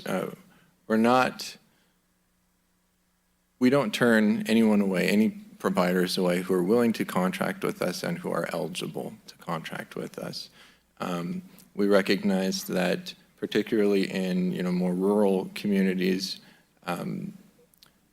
we need to take advantage of all the opportunities that are available for providers to contract with us, to be reimbursed fairly for the services that they're providing, but also for our members to have access to care. On our next point here, in order to develop and maintain provider network relationships, we do assign what's called a provider relations representative to each provider, and they work directly with the provider's offices. They have quarterly what they call ops meetings, and they have report cards, what they're called, for clean claim submissions. Ultimately, the goal is to make sure that providers are reimbursed fairly for all the services that they're providing. And I will point out this fact here that we have on this slide. We do survey our providers' satisfaction with us, because that's important. And 99% of our contracted providers have given us a rating of high satisfaction. Next slide. So we've got this great program called the Provider Recruitment Program, and we recognize that sometimes it can be hard to recruit healthcare providers into more rural communities. And so to help address that issue, we've got this PRP program, or Provider Recruitment Program. We started it originally in 2014, but essentially we partner with local organizations, health clinics, hospitals, those who are looking to add to their healthcare workforce, and add additional incentives during their hiring processes for potential candidates that are looking at open positions. For example, we add additional sign-on bonuses, funding for additional sign-on bonuses, provide funding for those who would like to come in and do a local visit and look around the community. We pay for their stay, their trip. Everything we can do to really help bring more healthcare providers into our communities.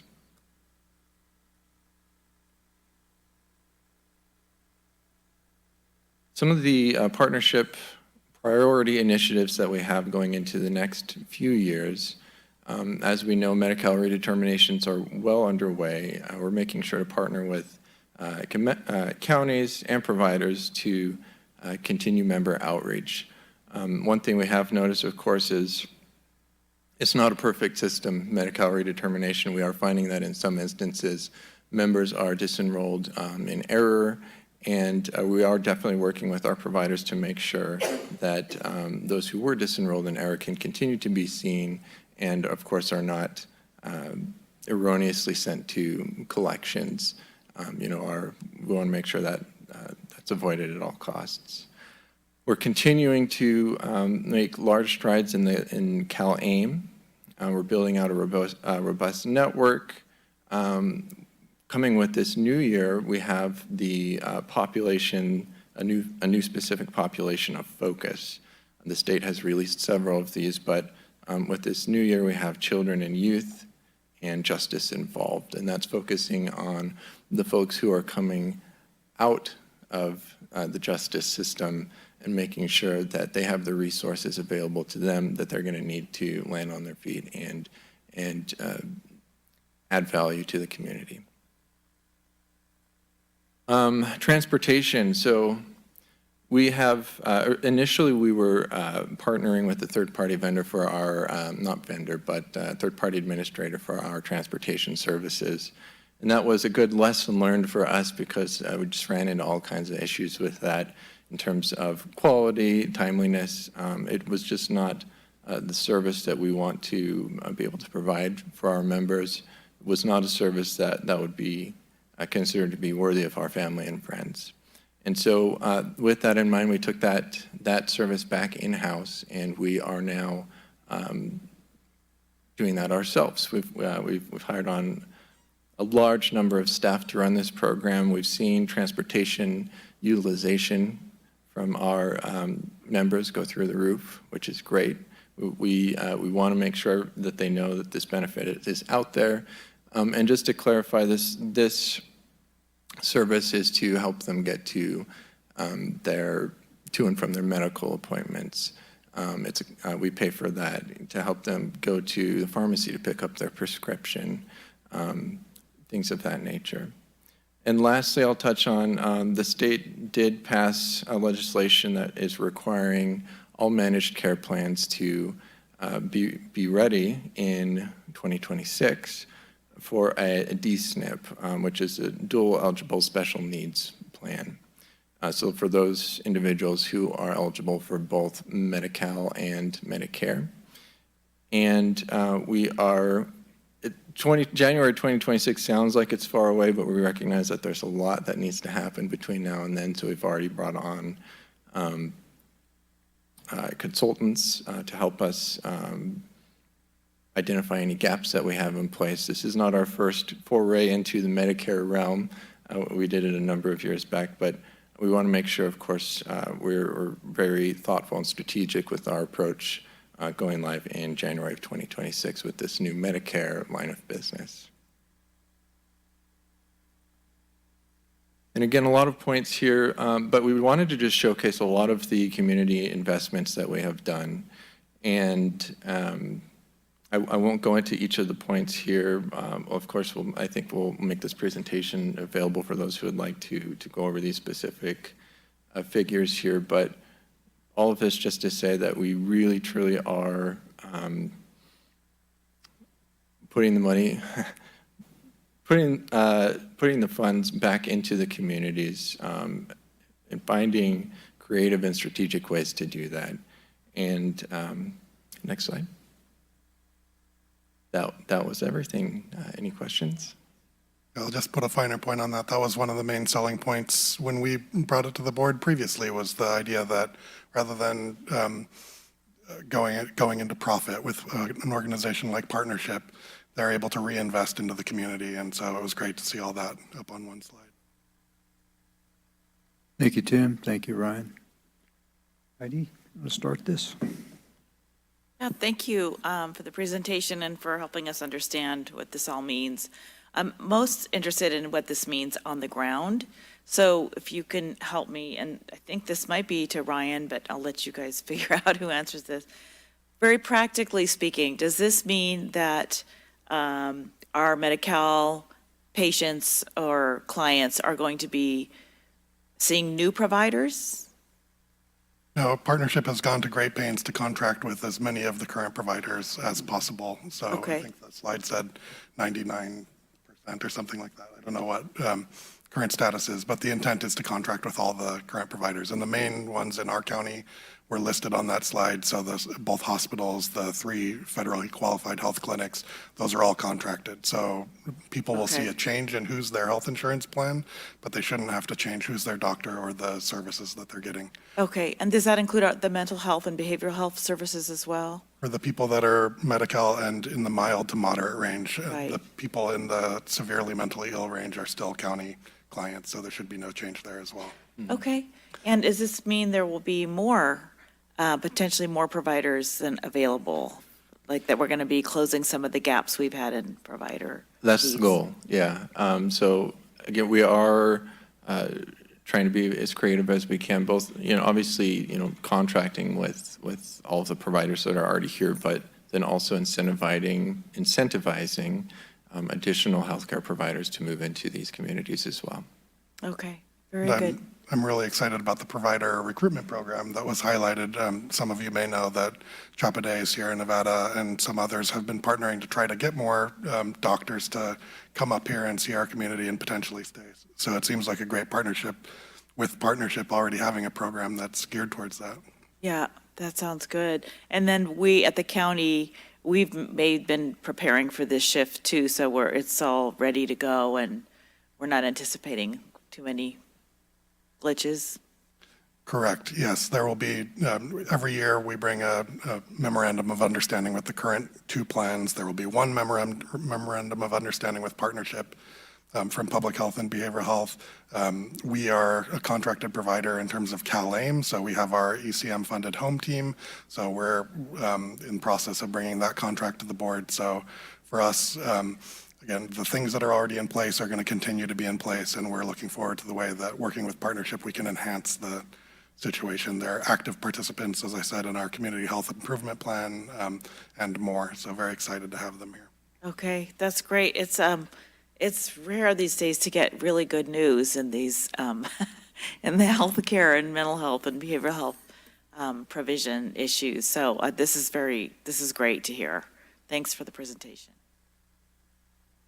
Marty, are you prepared? Yeah, thank you. Yeah, I appreciate it. I think, I'd just like to express my appreciation, Ryan, for bringing this forward. I remember a pretty detailed presentation on this previously, and so I feel like the board's been well informed in the kind of the transition to this plan. So thank you for that. I just had a couple of really brief questions, and I couldn't hear entirely, but our county service provision, we're actually a funded partner from the plan for some of our services. That's correct, both as a CalAIM provider and then also I think in the public health clinic, there's billing through Medi-Cal that goes to Partnership. Okay, great. And then maybe just a question for Tim. When you talked about community support providers, I was wondering if you could give us a couple of examples. Those are, could those be bright futures for youth, some of the teen and teen centers, or could you just give me a couple of community support provider examples for us? Sure, yeah. So one great example is housing, community housing. And these are typically, temporary programs to help folks that meet the criteria kind of get in, get back on their feet, and back out into the community. So that's one example. Another example would be, to answer your question directly, yes, there are initiatives surrounding youth, and particularly substance use and mental health, and helping to intervene and get them through programs. The goal here is to kind of bridge the gaps that are currently in our healthcare system when someone leaves a provider's office, that they have a good support network, both in terms of having someone that they can talk to and guide them through the process in the form of a community health worker, which is through ECM, but also have these community supports available to come in and make the transitions seamless. And hopefully that helps answer your question a little bit. Yeah, you got part of the way there. Tim, is there a physical location where clients can walk in and gain orientation services? Or I'm sure you have a call center. Is there a place where they can go locally? Just to make sure I understand your question correctly, are you referring to organizations who are interested in contracting as a community support or ECM provider, or are you talking more along the lines of the actual members? Yeah, the second question, the actual member. So could somebody walk in and get person-to-person help from the health plan in finding treatment in those gap areas that you just described? Or do they call a hotline and ask somebody for help? So the way that we set it up is ideally these ECM and community support providers are the ones who are taking that on, and of course being reimbursed for those ECM and CS services.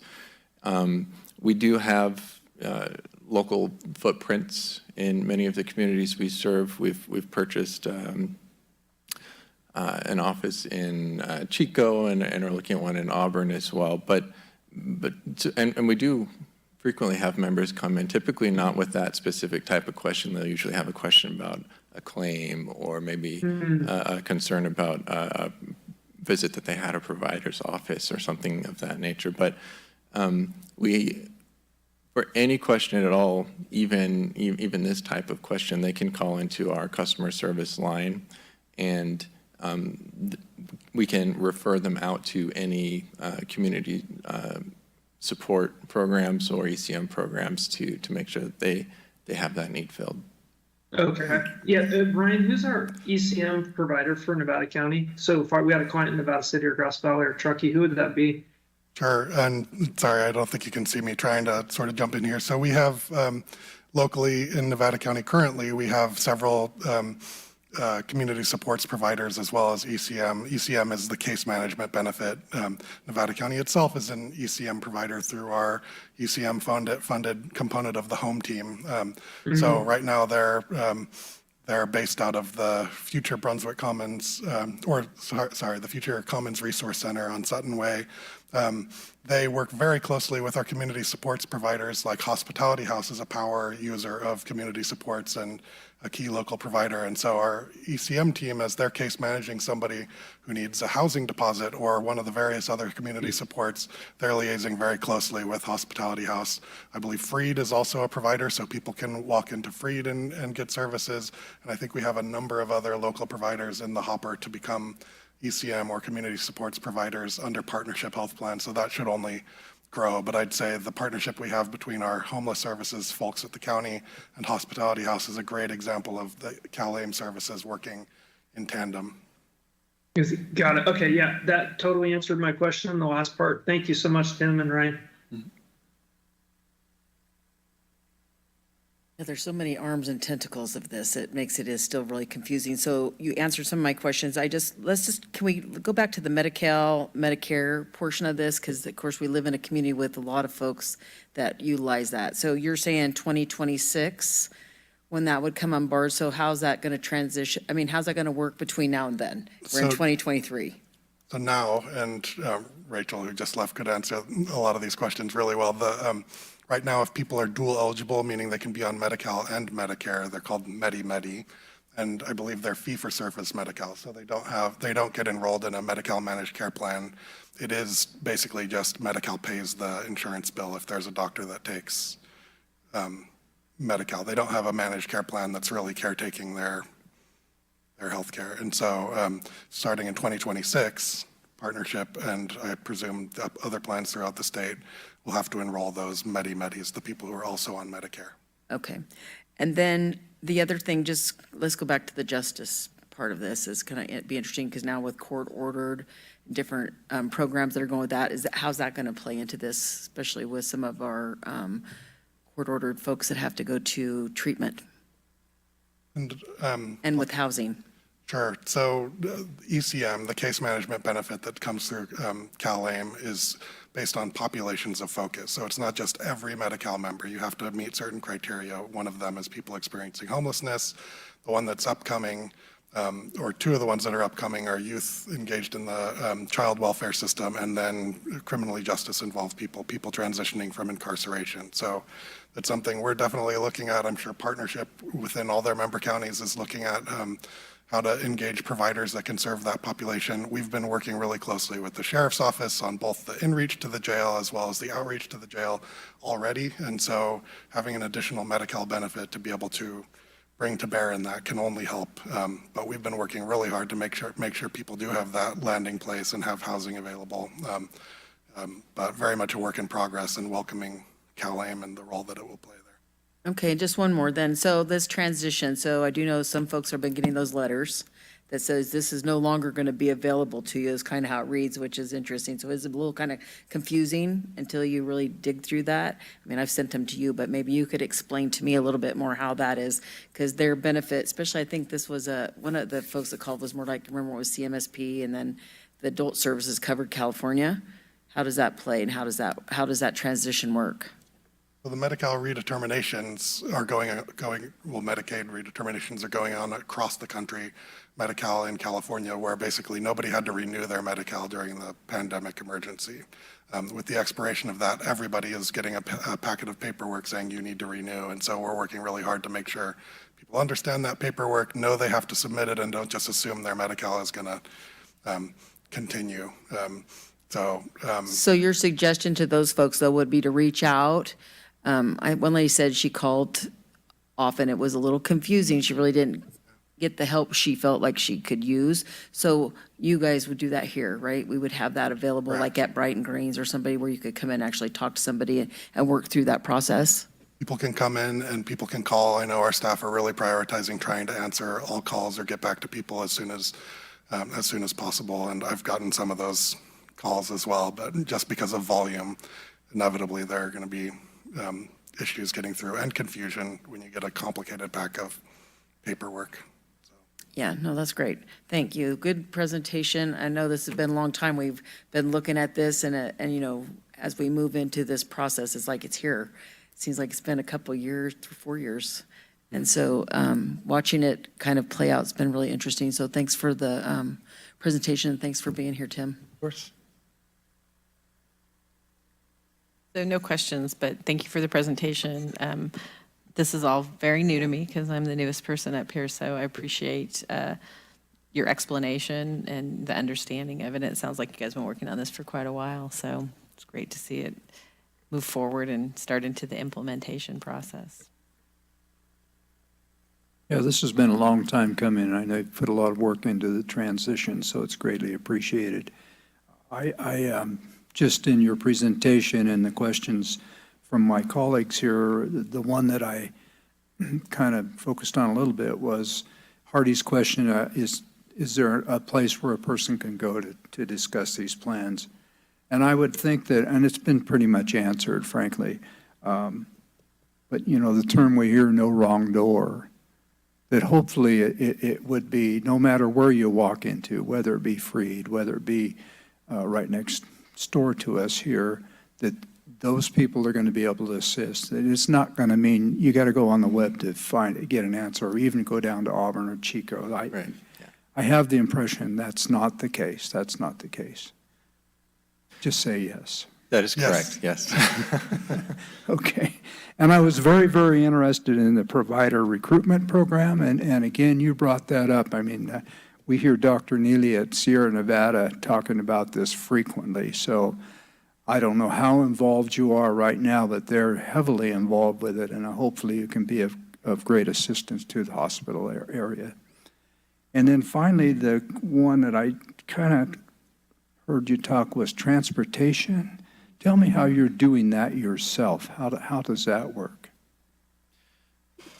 So essentially, when someone needs transportation, either the provider's office can call in and schedule that on behalf of the member, or they can call in and schedule that themselves. We have a team that's dedicated, a very large team, to just taking these requests and getting those rides scheduled. We have contracted with several transportation vendors who we, of course, reimburse for these transportation services.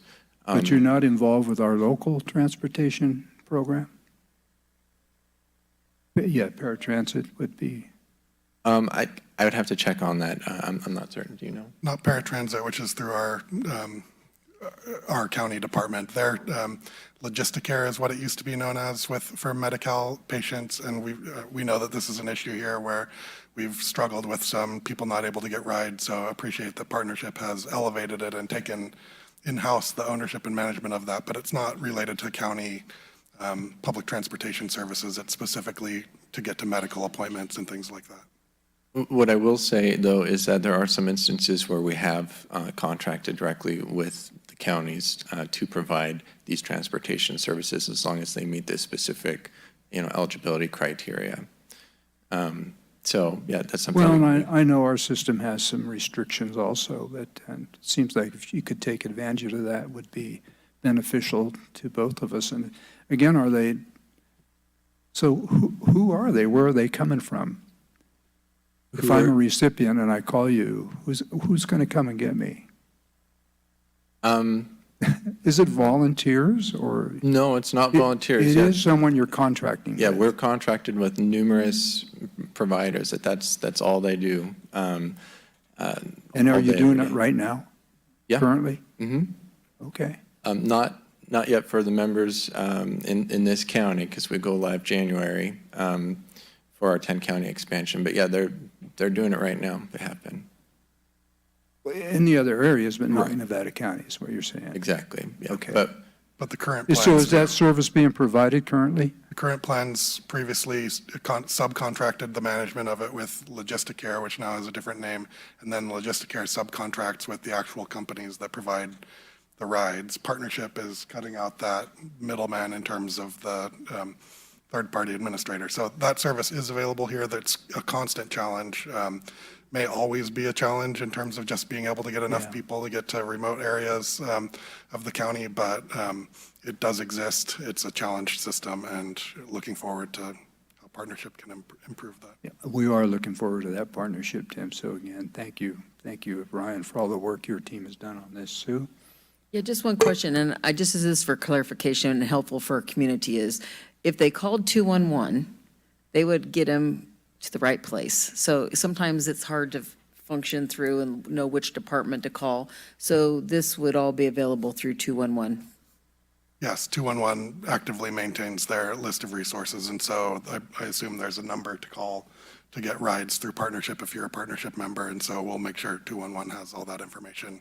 But when the time's actually even send appropriate. you to the right department here to ask the questions for any kind of work that needs to be done for signing up for your Medi-Cal new renewals or making sure you get the right plan. So if you're confused, you can still go there and they'll direct you to the right spot. Okay, perfect. Very good. Is there any public comment on this item? Seeing none in the chambers. Madam Clerk? There's no callers on this item, Chair. Very good. I will close the public comment portion, bring it back to the board. Are there any further questions? I will entertain a motion then. So moved. Motion Supervisor Hall, Second. second Supervisor Swarthout. Madam Clerk? Yes, and that's to introduce and waive further reading of the ordinance. Pardon Thank me? you. District 4, District 4, yes. District 3, Yes. District 1, Yes. District 5, Yes. and District 2. Yes. Thank you, Thank you very gentlemen. much. Thank you. I'm sure we'll see you again, Tim.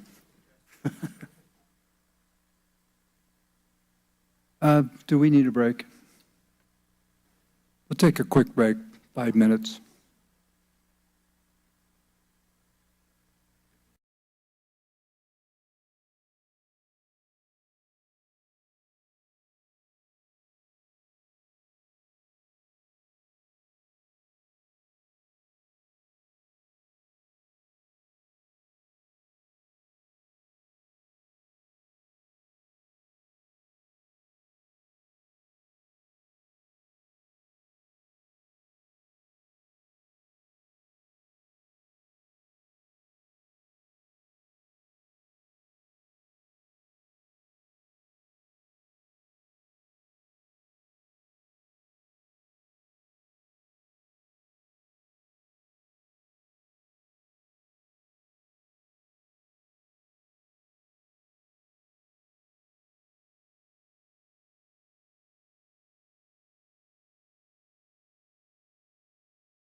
Okay, we'll call this meeting back to order. And our next agenda item, Mr. Mike Dent. This is a resolution approving a contract between the County of Nevada and Nevada County Habitat for Humanity. Greetings, Sheriff Schofield and the rest of the Board of Supervisors. Mike Dent, Director of Child Support, Housing, and Community Services. And to my left, joining me is Lorraine Larson, the Executive Director of Habitat for Humanities here in Nevada County, which would be a recipient of these funds if approved. I thought this would be a good opportunity to take a moment to update the board on what the partnership of Grass Valley, Nevada City, and the county working together to coordinate the spending of our permanent local housing allocation funds through the Western Nevada County Regional Housing Trust Fund. A lot of words there. We came together in about 2020, these three entities. At the time, we did invite Truckee, the town of Truckee, to join us, and we were working towards a partnership to coordinate the impact of these funds, which I'll explain here in a minute.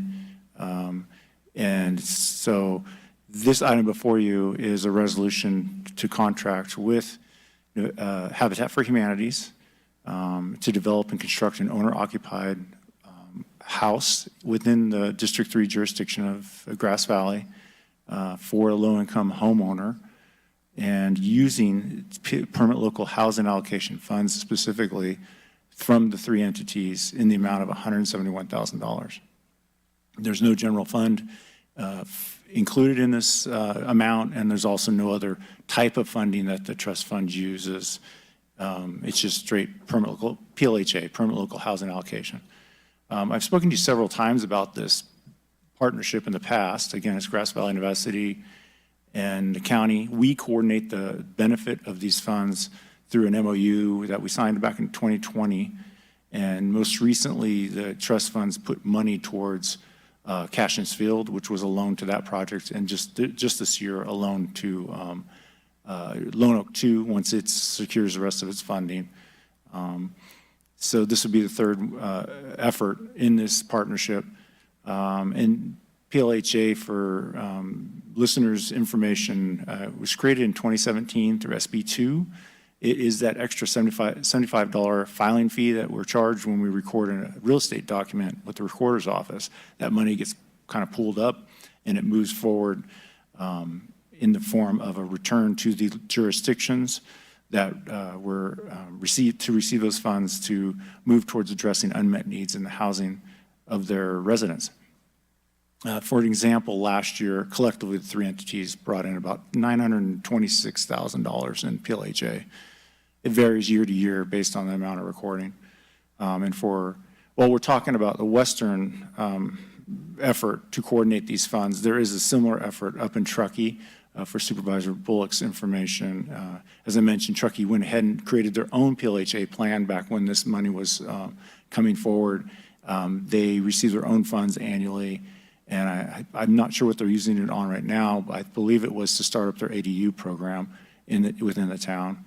And then also that doesn't mean that we're not doing anything up in Truckee. We are partners on a separate topic with No Place Like Home, where we received a couple $1 million to help with the Pacific Crest Commons project, which is actually currently in front of the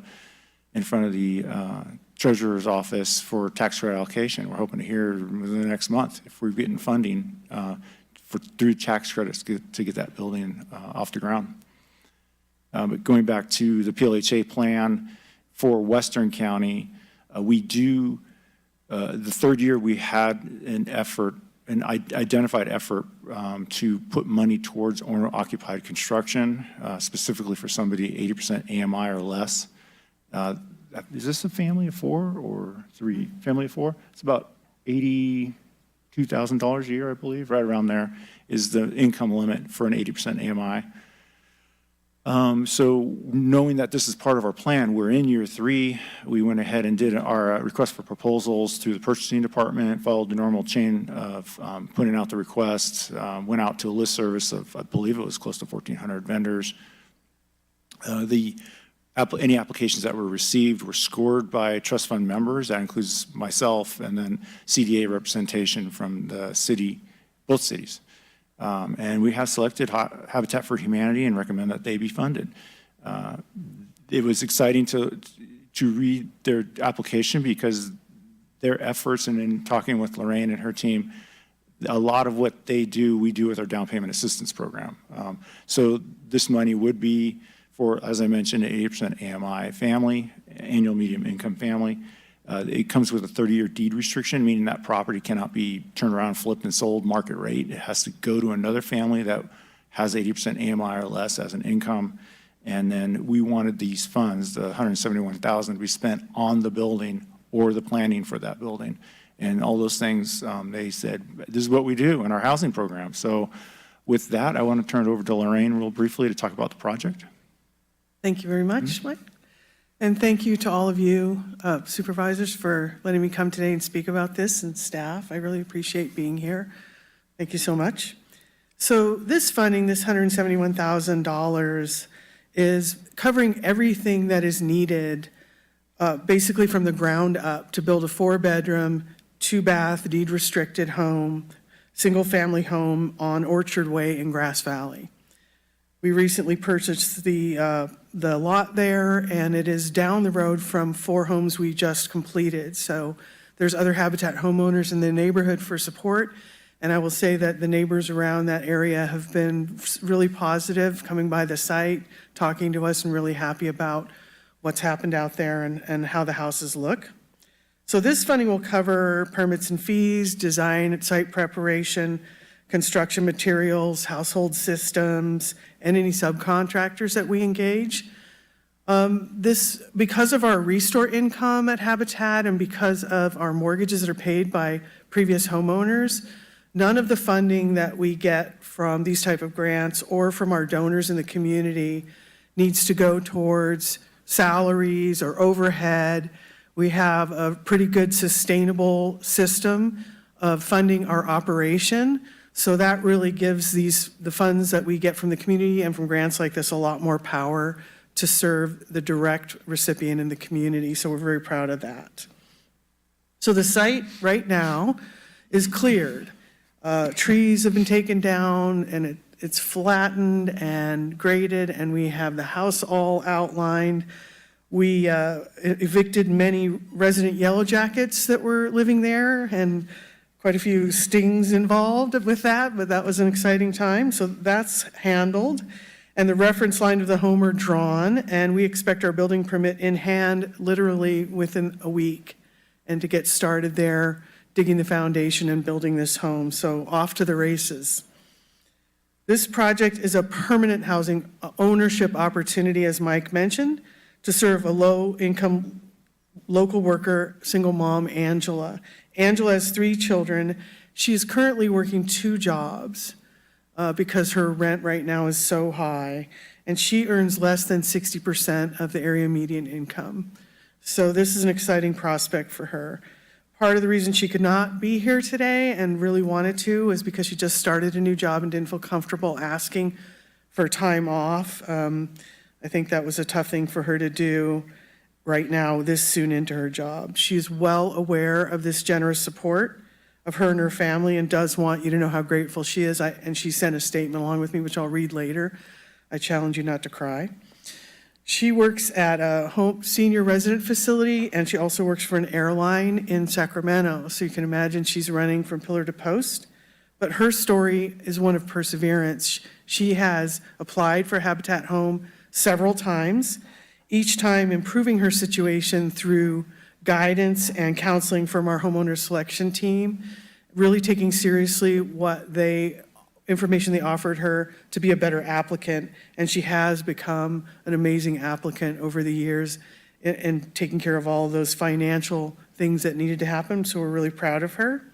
We will be carrying a 0% interest loan for her and selling her the home at 0 profit at the end of this. And one thing that we're going to be able to do if these funds are awarded is subsidize some of the costs of the portion of the land purchase to keep the house well within a range that she can afford, which will be below 30% of her income.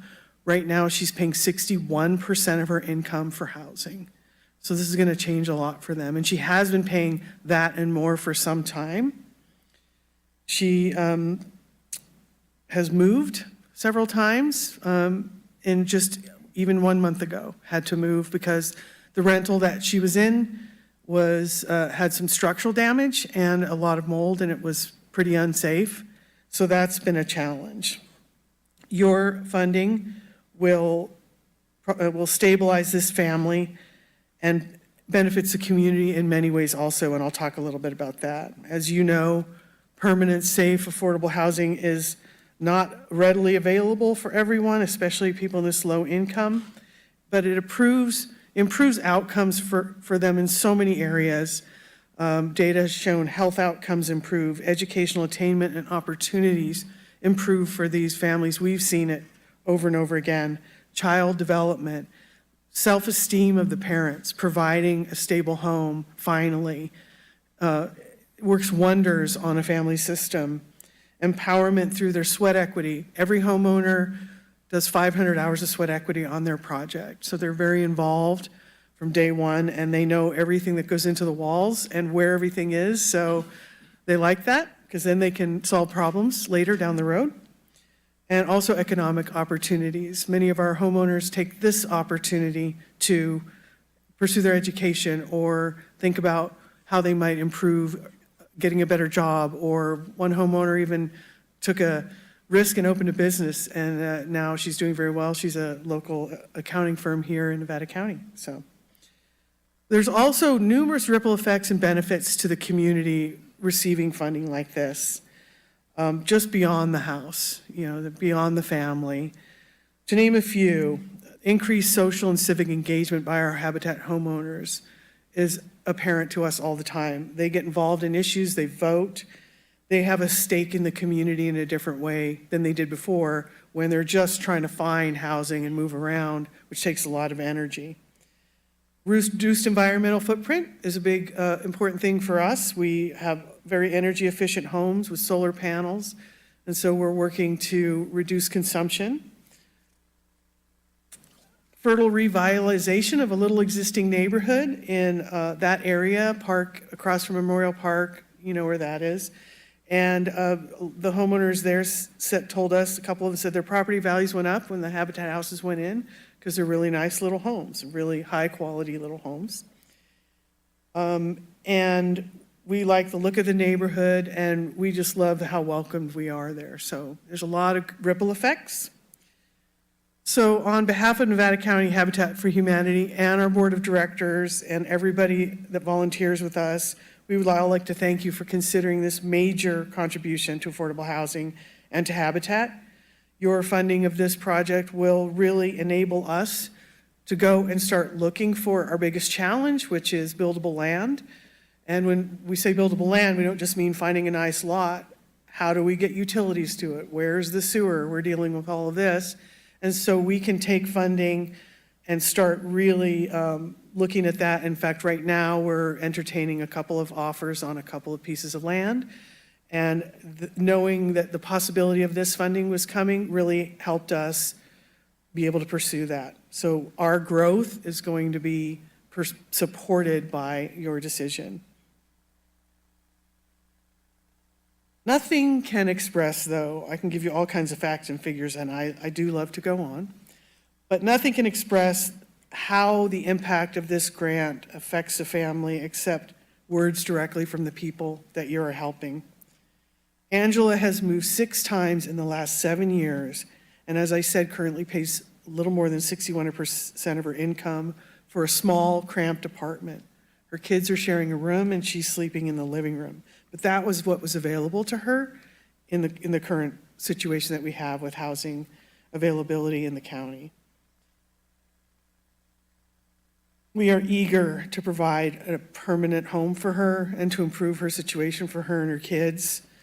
I don't know if any of you some of you were at our event, and if you saw her little guy there and his confidence, he is really, really excited about having his own room. His sister is very annoying, he tells me. And I think she's starting to grow up too, and you don't really want to share a room with your little brother, do you? So this is a really a great thing for this family. But I will stop talking and I will start telling you Angela's words. All I really wanted as a child was a stable home and family. Now that I have stood in the very place where my home is being built, held the plans for the house in my hands, and helped outline the footprint, I can finally see our stable future. I can see a day soon where I can work one job instead of two because I can afford my house payment. I will be able to continue with my AA, my kids will have a yard, even a pet, but most important to us, we will never have to move again. If not for this house, I knew we would have to move out of California just to afford housing. Moving so much has taken a huge toll on my family. Not only is it expensive, it is very hard on the kids. They hate moving. I have had bare walls wherever we live because why put pictures up when you know they're just going to have to come down? It hasn't been easy to find housing with 3 children. I get asked all kinds of unfair questions and have felt humiliated just because I need housing. I will be the proudest homeowner for miles around because of what I have been through. This experience has taught me and my children that there are so many good people in the world who do good things just because. People who care about helping people like me and don't look for awards or kudos in return. The generous support from this grant would be a perfect example of that kind of caring. I'm sorry I couldn't be here to say this to you in person, but thank you from the bottom of my heart for listening to my story and for considering supporting our dreams of a forever home, finally. Thank you. That was powerful. Yeah. That concludes our presentation. Is there anything else you wanted to add? Otherwise, we're open for questions and hope that you approve this. Thank you, Lorraine. Thank you. How could we not improve it? If she was here, you'd all be crying right now, trust me. Lisa, you want to start it? Thank you. Well, I think you know my support for Habitat over the years. I think this is one of the most important affordable housing programs that we offer in our community, and I applaud your organization because you've had great success here. I was at your event, and all you need to do is look at the little boy and just see the joy in his face that he's going to have his own room. It's very compelling and very moving. And I truly believe that you have improved that neighborhood tremendously. I had the opportunity to attend, I think it was about a year ago, or Right. November, I think, of 2022, the ribbon cutting for one of the homes that you built there. And I had the opportunity to talk to the homeowner, and it's just an amazing thing that you guys all do. You should be really proud. So happy to support this and say keep up the good work. Thanks. It's great to hear the specifics about how it all works. I love this program too, and this is money well spent. So thank you for making it all happen, and I have no questions. Artie? Oh, yeah, thank you. What a touching letter. It was really great to hear that directly from the participant's voice. I'm seeing 2 screens in one of them. Yeah, thank you for everything you've done. I'd like to go and visit the neighborhood sometime, so I'll look out for the next event and make myself available and go out there and see it with you. It's really, I'd like to see all of them. And I just wanted to touch base a little bit. Mike, you answered some of my questions on the funding streams, and I appreciate you bringing that up. I just had some questions related to Truckee and the program funding for that area. And the PLHA funding with the $75 fee, knowing that Truckee is not a program participant, the unincorporated areas of Nevada County, does that fund go toward the Western Housing Trust Fund, or does that go towards some other fund that also benefits the county as a whole?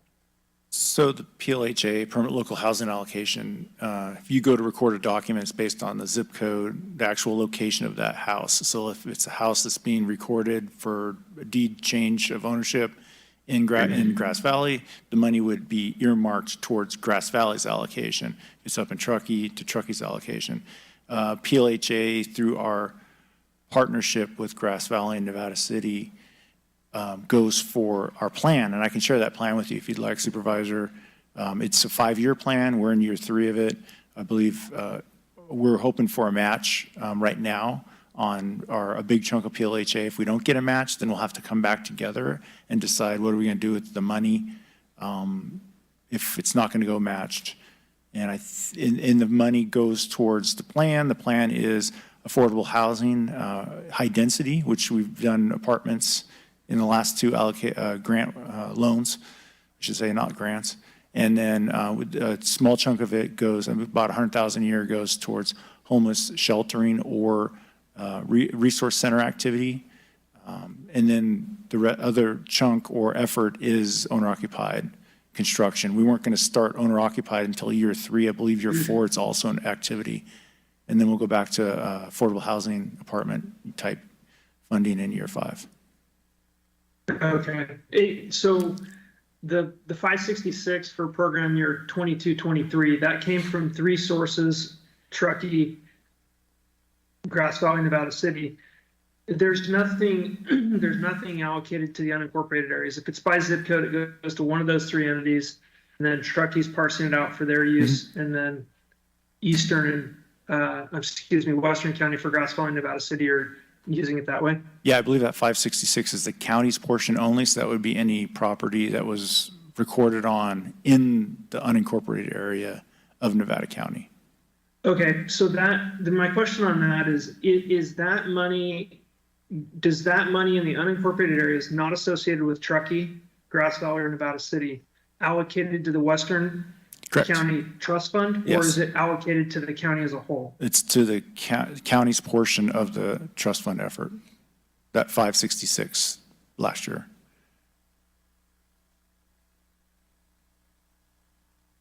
Okay, I'm not entirely clear.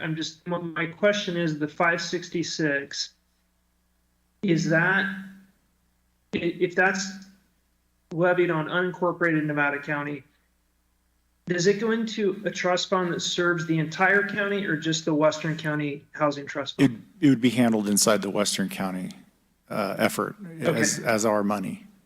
Yeah, and I believe we've set the MOU describes the areas basically anywhere west of the summit. Okay, so is the money collected from the county as a whole? Is there anything set aside for Eastern County? That would be the town of Truckee's portion. But I'm unclear, because if that's unincorporated, we just talked about the town of Truckee's portion. Yeah. So the town of Truckee's portion goes to Truckee, Grass Valley, Nevada City, go to the Western County Trust Fund.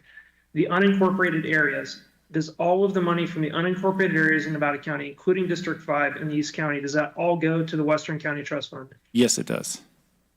Okay, so none of it goes back to East County? No, and I don't have a dollar. I can try to find a dollar amount for you to describe anything within your district. I can see if we can dredge that out through our allocation. I don't know if we get that deep into where the sources are from, but I can ask about it. Yeah, I would appreciate that.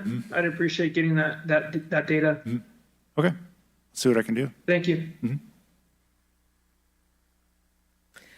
Lorraine, I love your passion and what you do and your team at Habitat. It's outstanding. I just can't say enough about this. And I'm so excited for us to partner in this, because we really haven't done this before.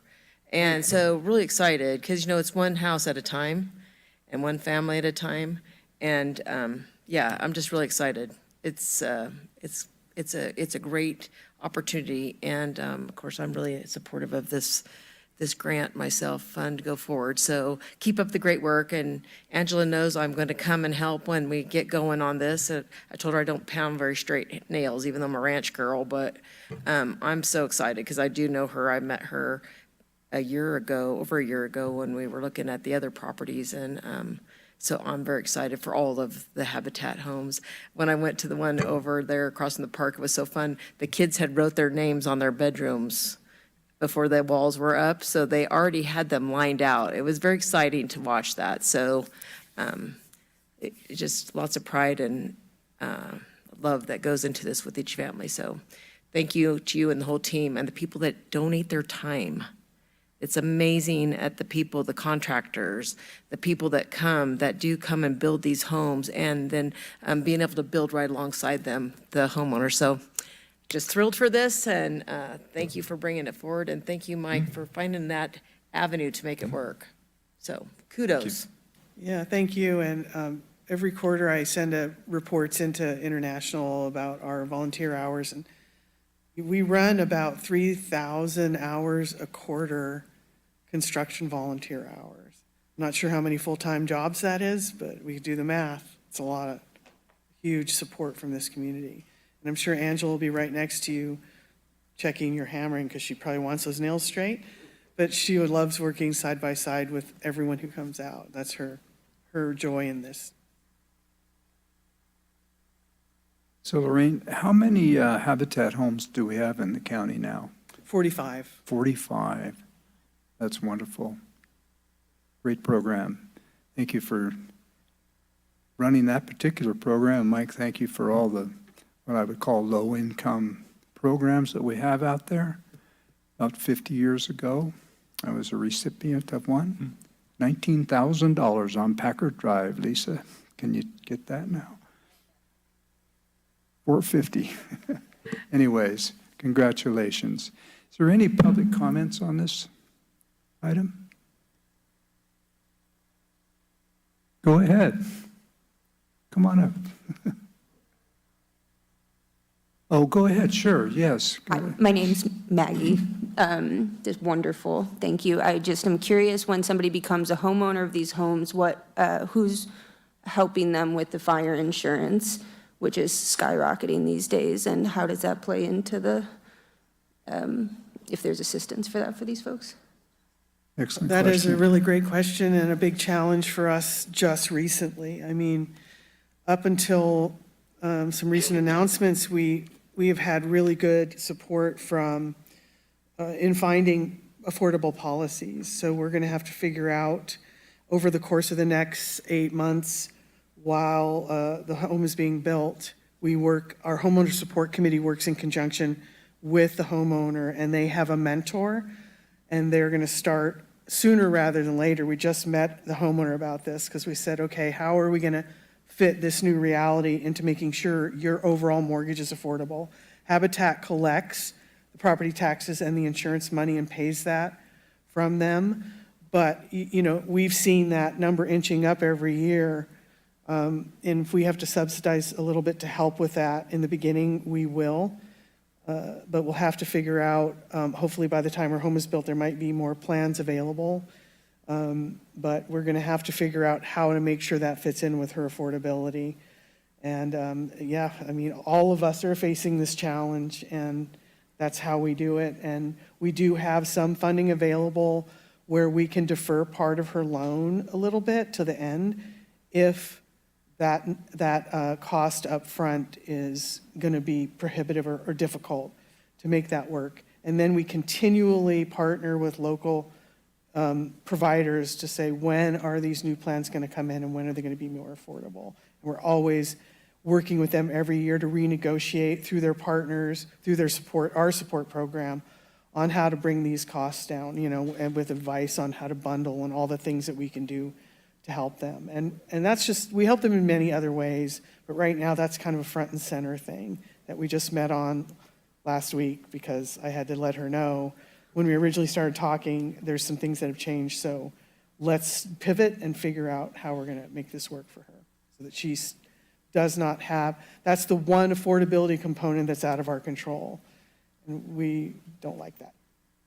Thank you for the question. Yeah, that's an excellent question, and I Very think much. it has to help that you're within the city limits. It does. And you It do have does. those services there, so when you start talking about going out into the unincorporated areas, for that reason, it's almost impossible, I would think. And I would think it was something the state of California should be taking a look at. If you want housing, they've got to be able to afford it, even at the low cost of the housing. We're really crossing our fingers for some stabilization in this area, but we do see that inch up for our homeowners every year. And so all we can do is offer support and as much assistance and resources to them. We have a whole website dedicated just to them on how to find insurance and how to maintain insurance and all that. Thank you. Excellent question, Maddie. Thank you. Madam Clerk, any calls? We do have one caller screening. Very good. Might just take a moment.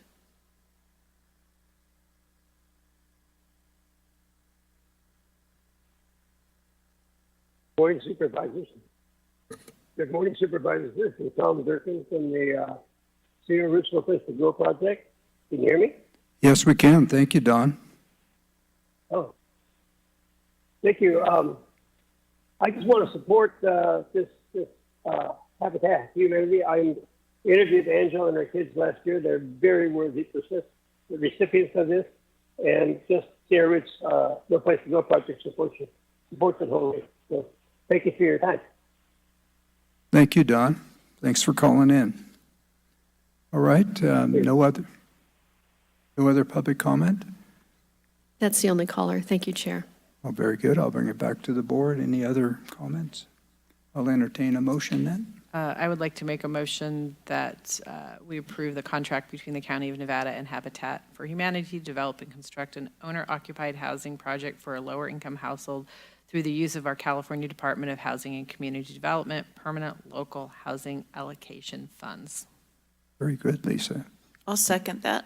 Motion Supervisor Swarthout, second Supervisor Hall. Madam Clerk. District 4? Yes. District 3? Yes. District 1? Yes. District 5? Yes. And District 2? Yes. Thank you. Thank you, Mike. Thank you, Lorraine. Thank you.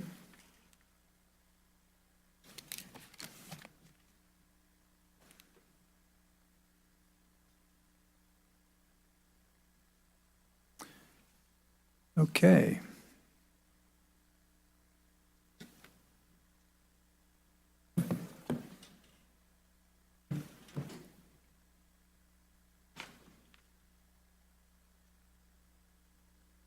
All right, our next agenda item, we have actually 3 items under this, and we'll take each one of these, or we will take it as a body, the whole body, and then we will vote on them separately. So this is the Director of Office of Emergency Services, Craig Griesbach, and we have Alex Keeble-Toll.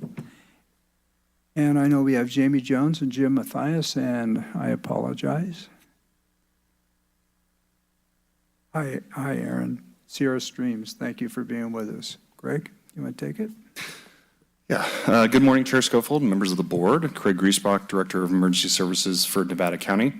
Partnering with me on our presentation this morning is Alex Keeble-Toll, who's a senior analyst in our OES team, is really a key staff member on these projects we're presenting to you today. If it wasn't for her work, these projects wouldn't be possible. So it's nice having her up here with me. We're also joined by project partners, Aaron Andrew, who's a forest ecologist with the Sierra Streams Institute, and Jim Mathias, who's the wildfire prevention and safety manager for the Fire Safe Council. We have 3 projects for you today, as Chair Schofield mentioned. They include Woodpecker Ravine Phase 2 project that's being awarded by CAL FIRE. I would like to recognize Landon Hack, who is also here in the audience, and he is the Assistant Chief with CAL FIRE with the Nevada Yuba Placer Unit. They're such an important and key partner with pretty much everything that we do, wildfire and emergency preparedness. We have Ponderosa West Grass Valley Defense Zone Maintenance Project being awarded by the United States Forest Service via congressional funding request. And as Chair Schofield mentioned, Jamie Jones from the Fire Safe Council, who's the Executive Director, and Pete Williams, who's the Chairman of the Fire Safe Council Board, are here in the audience supporting and partnering with us on this effort. And lastly, the Sierra Foothill Climate Resilience Project, awarded by the Wildlife Conservation Board. So before we dive into these project-specific grants, it's important to highlight our strategic approach to our holistic grant program. Our goal is to maximize our funding and project opportunities by weaving projects together into a cohesive whole whenever possible. This can be challenging with mixed funding and funder portfolios with a variety of project timelines. We manage this through close communication with our funders and have calculated decision points we needed to proceed forward to ensure success of all of these projects. Based on all of our discussions with our grant funders, they appreciate, support, and agree with the strategic approach to our projects. This strategy improves efficiency of project implementation and is more reasonably managed successfully with a lean and mean-sized team. This leverages cross-grant matching opportunities to minimize impacts to the general fund, stretch our taxpayers' dollars, and allow us to function at a high level without sustainable funding solutions being in place. It allows us to align project partners and vendor efforts for environmental compliance and implementation. It allows us to implement larger landscape level projects rather than having a scattered treatment approach. And lastly, it takes a long-term mitigation approach that includes alignment of opportunities for maintenance long-term. So we're thinking not just this year, next year, we're thinking decades when we're addressing wildfire mitigation. So when we step out and look at a specific example, we can look at Ponderosa West Grass Valley Defense Zone project. The Phase 1 project was completed and closed out in March 2022. The current project includes a Phase 2 and maintenance treatment areas. This project is essentially 4 different projects with 4 different funding sources. It has many partners, including nonprofits, private property owners, state stakeholders, and federal partners. The variety of funding sources adds complexity to its environmental compliance that needs to be completed, contains funding cross-match limitations, and limits what funds can be spent in certain types of parcels. Although there are these many challenges when aligning projects, we owe it to the community to make the biggest impact possible in limiting funding with limited funding resources available. As I mentioned prior, our funders have voiced that they appreciate and support this holistic and inclusive approach to our grants management and our project management. With this strategy, it takes 4 small projects and pieces them together to create a landscape level of treatment and protection for our entire community when we look at these projects holistically. I would now like to hand this off to Alex Keeble-Toll from our OES team to dive into the specific grant acceptance projects. Chair Schofield, members of the board, it's my pleasure to be able to get a bit more into detail on these 3 different projects. Woodpecker Ravine is really an example of working towards strategic alignment with multiple funding sources and timelines. Today, we're bringing funds from CAL FIRE to the board for fund acceptance. Specifically, these funds will be in the amount of $3.9 million to treat 726 acres along primary and secondary evacuation routes, tying in strategic ridgelines in an area that is known to have a high wildfire risk. The timeline for these funds is October 24, 2023 through March 15, 2029. And essentially, these state funds have always been intended to act as the local match for our larger FEMA Building Resilient Infrastructures and Communities project that's currently pending environmental and cultural review. So, as with the Ponderosa project, the Woodpecker Ravine project is composed of multiple pieces that we've been working carefully to align to ensure that we can stretch our state and federal funding as far as possible with an eye towards efficiency and program delivery. Woodpecker Ravine in its entirety is intended to be a holistic wildfire mitigation project. It includes both home hardening, defensible space, education, and the shaded fuel break components. And essentially, the total price tag on this holistic project is in the neighborhood of $43 million. FEMA requires a 25% local match, and so the CAL FIRE funded shaded fuel break components of this basically comprise a significant portion of that approximately $10 million match that we need to be able to bring to the table. CAL FIRE funding for the shaded fuel break components have basically comprised Phase 1 and Phase 2 of this project. Last year, CAL FIRE awarded funding for the 410-acre Phase 1. And as FEMA works their way through review of our BRIC proposal, we've been in robust communication with them around how to best align both of these phases with the FEMA BRIC award to ensure that we're able to use these state funds as that match. Right now, we're looking to moving forward with environmental compliance and treatment design for both Phase 1 and Phase 2 as a single contiguous whole. And basically, we would be allowed to use these costs as pre-award on our brick proposal. Now, FEMA will not allow us to get on the ground and actually start implementing work before they've made their award if those funds are to count as match.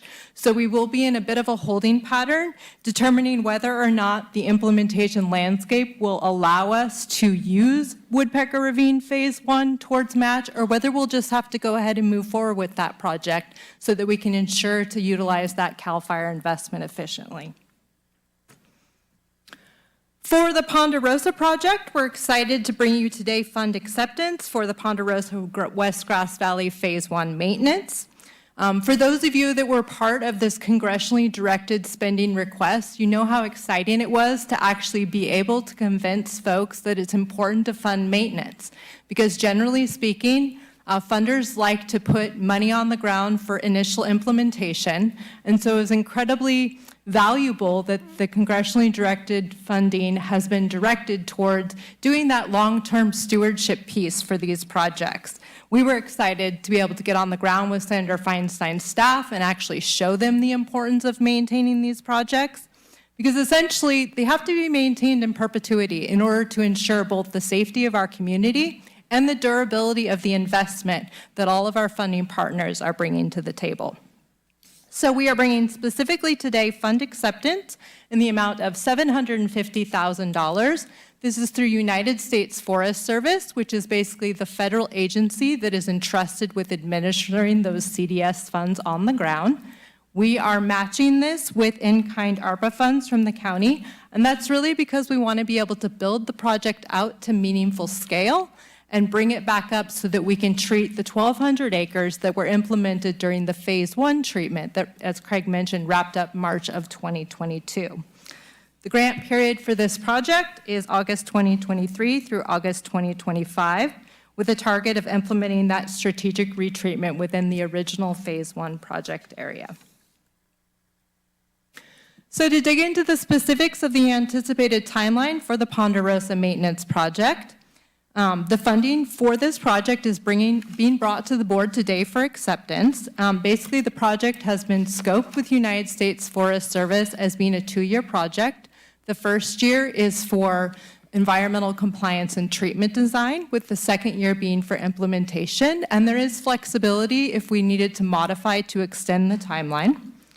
We did release an RFQ for environmental consulting firms to lead comprehensive CEQA and NEPA, and for registered professional foresters to lead treatment design and project management. We released those RFQs October 13th, and they'll close November 15th.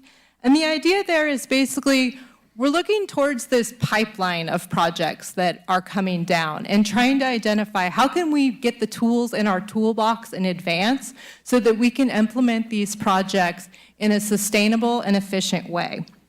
We prudently expect that we will do contracting for this project around environmental work and treatment design in early 2024, that will finish the necessary surveying required for the project for botanical species by late June 2024. And that's really based on expected timelines for bloom of sensitive species that are known to be in the project area. And then we're exploring opportunities to expedite this timeline based on leveraging local and place-based knowledge, and we'll keep leadership updated as we adapt to that timeline. A key partner in this effort, as I know many of you know, everyone is aware, is Fire Safe Council of Nevada County. They were our on-the-ground partners for Phase 1 of this project. And with us today is Jim Mathias, the Wildfire Prevention Manager with Fire Safe Council. And he's going to take a moment to discuss the treatment design and strategies around the Phase 1 maintenance and opportunities for future collaboration on the Ponderosa project. Jim? Hey, thanks. Supervisors, thanks for having me back. It's been a while since I've been here, so thank you very much. Okay, so you can read the bullet points up there. Basically, the project approach is that we know that this project started basically back in the 30s and 40s, where they created Ponderosa Way as just basically a fuel break, and it was just a roadway. It was a fire road, a fire access road. And then it had various successes, and it was all designed basically to keep fire from the grasslands, to keep it out of the city of Grass Valley, should the fire start in the grass and kind of head towards the foothills and then into the tree line. So it kept going on, and it was successful. And then in 2019, when Governor Newsom was put into office, he had these 35 priority projects, and this was one of them. And basically, what we were trying to do is keep a fire from the city of Grass Valley, defend that. And I think you've heard all of that history, but I just wanted to recap it real quick. And then the design of the original project was to work with the homeowners and make sure that we were taking care of their property. Well, the project's expanding more than that. We were very successful with the Fire Safe Council, partnering with CAL FIRE, partnering with the county, and we created a really great fuel break, and now it's time to start working on it again. The work that we did doesn't last forever. You can treat it with herbicides, you can treat it with animals, or you can go in there and you can cut out some of the stuff that needs to be removed. And cut and pile it, you can burn it, you can broadcast burn it. But basically, in talking with the botanists and the biologists, the best thing to do is to go in there with hand crews and remove it. And what we're going to be able to do, like it's talking about the holistic treatment goal there, is if we do that kind of surgical maintenance on it with hand crews and people walking the ground, and we stay away from mechanized equipment and herbicides, we can protect all those things in there. The McNabb cypress, the Stebbins morning glory, Pine Hill flannel bush, all those things are very important endangered species, federally endangered species. And so we want to work with the homeowners just like we did on the first project. So leverage the advantage of a nonprofit like the Fire Safe Council, being partners with the county. OES is following your direction of reducing the wildfire threat in Nevada County and increasing resilience by creating projects like this. So what we'll do is we'll go in there again, hand crews, cut and pile, and then in some cases it's best to chip it, some cases it's best to burn the piles. We're going to work with the homeowners for what they want and the botanists for what they want. So great partnership with the environmental community and with the homeowners. Next slide, please. So this is several pictures of an example of collaboration. I think that we all know that Nevada County is one of the best collaborative counties that I think anybody's ever seen. I'd love to say in the state of California and even the world that most people have ever seen, and I hear that all the time. And I think that's because we all work together. This picture is us partnering with some of your county staff, Sheriff's Office, OES, and BLM. And we're looking at their property and taking advantage of some of the work that we can do very soon. We don't want to skirt around environmental regulations, but what we do want to do is cut red tape when we can. And there's advantages where we can work right alongside roadsides to get that work done a little bit more quickly and efficiently, and we can start. The idea is someday to remove all of those fuels. If you've ever been out there, and you can see in the background behind them how thick some of the manzanita is.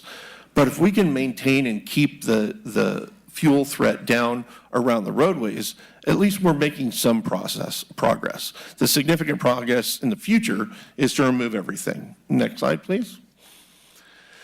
This is another example of just how tight. That little ditch that you're seeing there at one time was a road.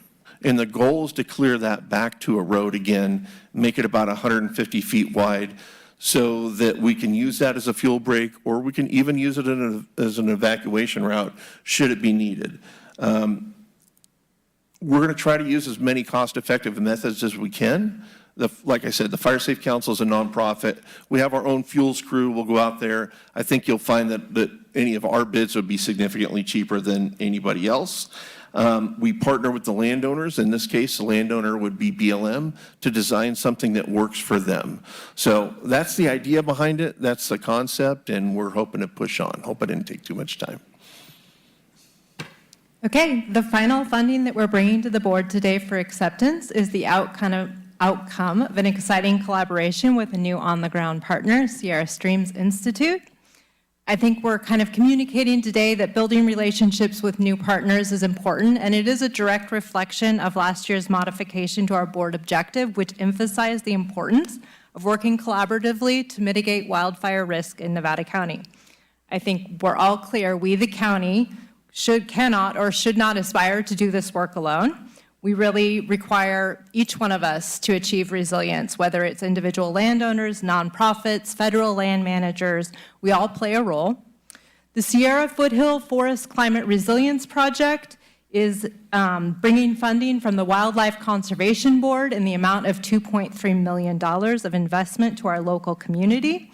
The timeline for this spans from the issuance of the notice to proceed on October 3rd, 2024 to project closeout on March 31st, 2027.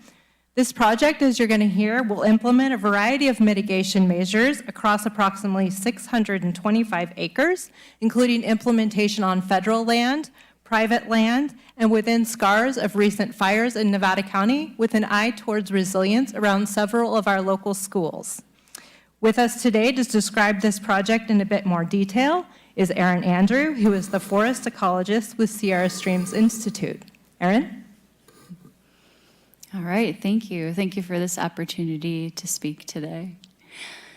So the map that you see is the footprint for the entire proposed project. So it includes outdoor school parcels as well as BLM land there in the pink, and then the Firewise communities there in the black, and it's in West Nevada City. So we needed to garner a lot of participation from the community in order to make this happen. And so we held numerous share-outs at Woolman School, and that included a site tour where we walked with community members and discussed the outcome of the Jones fire, where unfortunately our building burned down back in 2020. We solicited the assistance of a SimTable, which is a company that does fire modeling simulations. So just as a tool for the community to observe, okay, if fire were to occur at these different points that are unfortunately likely, this is how fire would transfer across the landscape with and without treatments. So just an educational tool that we used aside from just, hey, everybody show up, let's talk at you. And so after we were able to get some participants, we visited 50 properties where we then collected data, and we worked with the landowners and asked them about their concerns for the forest land that's out there, and we wanted to know what questions they have about how to steward their land so that after we go in and do this work, they can continue to do the work, right? So we're talking about long-term management here, and that's what we too want to promote. And so this ultimately resulted in a toolkit that we made for the Jones Bar community that addressed a lot of these stewardship questions, from who are some local contractors, where can we get grant funding, how do we remove pesky Scotch broom, and also we wrote 4 forest management plans for the school parcels as well as the community, which was signed off by an RPF. And so these plans fed into phase 2 now, which is what we're proposing to treat. So we're targeting approximately 625 acres, and unfortunately we may have some wiggle room with that funding to assist more landowners, because we anticipate that more people will want to get on board when they see that their neighbors are benefiting from this project. 80 acres of which will be BLM land. And so as you can see, there's a variety of treatments that we're proposing here, but it's primarily fuels reduction, so mastication and hand thinning, although Nevada City School of the Arts has 23 acres of the Scotch broom monoculture. I'm not sure if you've seen it out there, but it's pretty nuts. And so we want to do an adaptive management approach where we're going to do a series of experiments, if you will, just to see which treatment method is the most effective for the site before we decide how we want to proceed. And there's not that much research, frankly, on Scotch broom and its outcome after different treatment types. And then we also want to involve students. So we have a partner program with SSI called Our Forests, and they work with students to collect forestry data. And so we want to work with this program to have students come out and actually remove broom with us, to plant seedlings, and then do monitoring after the treatments. Okay, so just timeline-wise, so we did data collection last spring and summer. We completed the forest management plans, and now we're into this implementation phase of actually implementing the work. So we're really thrilled. It's been a long time coming. It's felt like so thank you for your involvement in this process, and we're really grateful to the landowners as well. A couple of which are here today to show support. So thank you. Before we conclude with some final recommendations on these items, we would be remiss in not highlighting some of the projects happening and being planned in Eastern County, as all of these projects are on the western side. This includes collaborative community stakeholder projects and county partnerships. I have a copy of a map that we're going to speak to, as we weren't able to get it into our presentation. And Supervisor Bullock, I forwarded that to you digitally as well, so you have that. So I'll get that to the clerk real quick.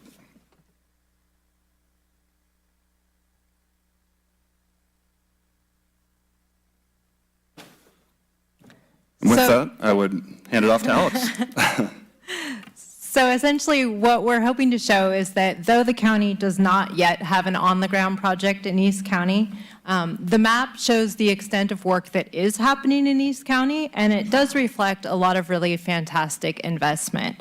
Recently, it's noteworthy that the same round of Wildlife Conservation Board funding that is funding the Sierra Foothill Forest Resilience Project also awarded $8 million to the Middle Truckee River Watershed Forest Partnership to lower wildfire risk. And 13 projects have been identified in that partnership already, with 7 of those in East County.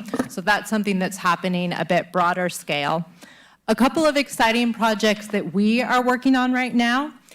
First, in September, after months of collaboration with U.S. Forest Service Tahoe National Forest Truckee Ranger District, we submitted a Good Neighbor Authority agreement that we are hoping will be approved that will essentially allow us to better work with U.S. Forest Service on a variety of projects, beginning with extending their roadside vegetation abatement work that they have in priority areas that have been identified both based on wildfire risk and proximity to recreation areas that are frequently used and have been identified as a target for mitigation. Second, we have been working with Truckee Fire Protection District on a multi-benefit project that's very similar to the model that we had employed where the BRIC funding that we're hoping will come down for Woodpecker Ravine. This project would essentially look to deliver home hardening, defensible space, education, and shaded fuel break services to Firewise communities in eastern Nevada County. We were really hopeful to submit that proposal to the Community Wildfire Defense Grant Program opportunity that closes at the end of the month. However, after talking with those program officers and evaluating the opportunity, we are declining to submit it for strategic reasons. Essentially, that project under that grant opportunity would not score high because it is not in a vulnerable community. The project itself is not geographically contiguous. And so essentially, we determined that for that particular opportunity, it wasn't a good fit, but we're definitely looking for additional opportunities to further that work. We're confident that we'll identify additional opportunities, and for those of you who have been tracking our Community Wildfire Protection Plan update process, you know that at both the county level and at the level of Truckee Fire Protection District, we've been working really closely to identify where those priority project areas are to go next. So we are hopeful that within the next year, we're going to have a very clear picture of exactly how to prioritize our efforts with those East Side partners. Finally, for those of you that are familiar with Tahoe Truckee Community Foundation's block grant program that they've administered over the last year, essentially they were able to award $500,000 in project funding to 7 private property owners in Eastern County, and that's a project that's continuing over the next year as well. Our county wildfire coordinator is on the advisory committee for that particular project, so we are able to support East County efforts in that respect as well. With that, I'll wrap up our presentation here. I know it was a bit of a long one, so thanks for hanging in for us. Staff's recommendations are to approve the resolutions accepting funds for the Woodpecker Ravine Shaded Fuel Break Project Phase 2 from CAL FIRE, Ponderosa West Grass Valley Defense Zone Phase 1 Maintenance Project Grant from the United States Forest Service, and lastly, the Sierra Foothill Forest Climate's Resilience Grant from the Wildlife Conservation Board. With that, that concludes our presentation. I'd like to thank all our project partners, not just in being here today, but all their efforts in leading up to making these happen. We would be happy to answer any questions that you may have. Thank you. Thank you, Craig, Alex, Jim, Aaron. Sue, you want to kick this off? Sure. So thank you for the presentation. It's like sometimes I look at these things and it's overwhelming, the time and everything. We're looking at things, I feel like time of the essence, and that's always a challenge to me.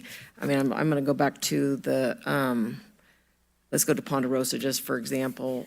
You guys have already done the work there. You've already been on the ground there. Yeah, we got to start over and do that work again. I think that's what's broke in this whole scenario. And I understand the importance of environmental impact. I get that. But if it burns, it's all gone. So that just kind of drives me a little nuts when we look at that. I'm looking at it keeps growing every year. We don't have an impact out there. And right now, like, I wonder if education with the people that own the property where we did the work shouldn't be happening so that some of them can do their own work because they don't have to have an environmental impact report done. So can some of that work be done on private property so that it's getting finished? Some of the burning could be getting done. So that's where I feel like what you guys are doing and how you've worked on the ground on the beginning Ponderosa project is how can we kind of move? I saw there's some in there. What are some of the things that you can do to make it escalate and move a little quicker? I think those are important things we have to look at. I mean, that one I have a little passion for. Of course, it's my district. It's the biggest part of my district on both sides where it could come from all the way to McCourtney Road to Rough and Ready. And so, and I watch it. I drive it at least twice a week just to look. And I drive up Highway 20, so I get to see it every day when I come to work. And so with all the work that you're doing, I still feel a little frustrated. And I know I talked to Craig and he explains this to me and I get it mentally, I guess, but emotionally, I don't. I feel stressed with that. So, and I think we look at this as something I don't just talk about here. I talk about it when I go to RCRC. I've been down and met with the fire marshal. I have all these conversations about how we make this work and move these dollars along. And so, and I want to be clear. So we got this funding from, I wish Diane Feinstein was still alive to look at what was happening because she was a great proponent for this. She's how we got this funding with this earmark project. So I got to say, I appreciate that. Her and her staff that came out, they did a lot of work on that. And so a lot of it is finding that second portion of funding to get these things done. So, I mean, I asked that question, we just had that. I had somebody ask me it again the other day, is that we applied for a different grant to do the match on that to get it done, and we didn't get that one. So now we're going to use ARPA funding, correct, to come back and finish that. And so the implementation that could come with that sooner, of course, is we talked about Fire Safe Council and how that's going to work, having had already done that project and done on the ground. And CAL FIRE did some of the biological stuff for us already. I think, didn't Steve Garcia do some of that? I'm just curious.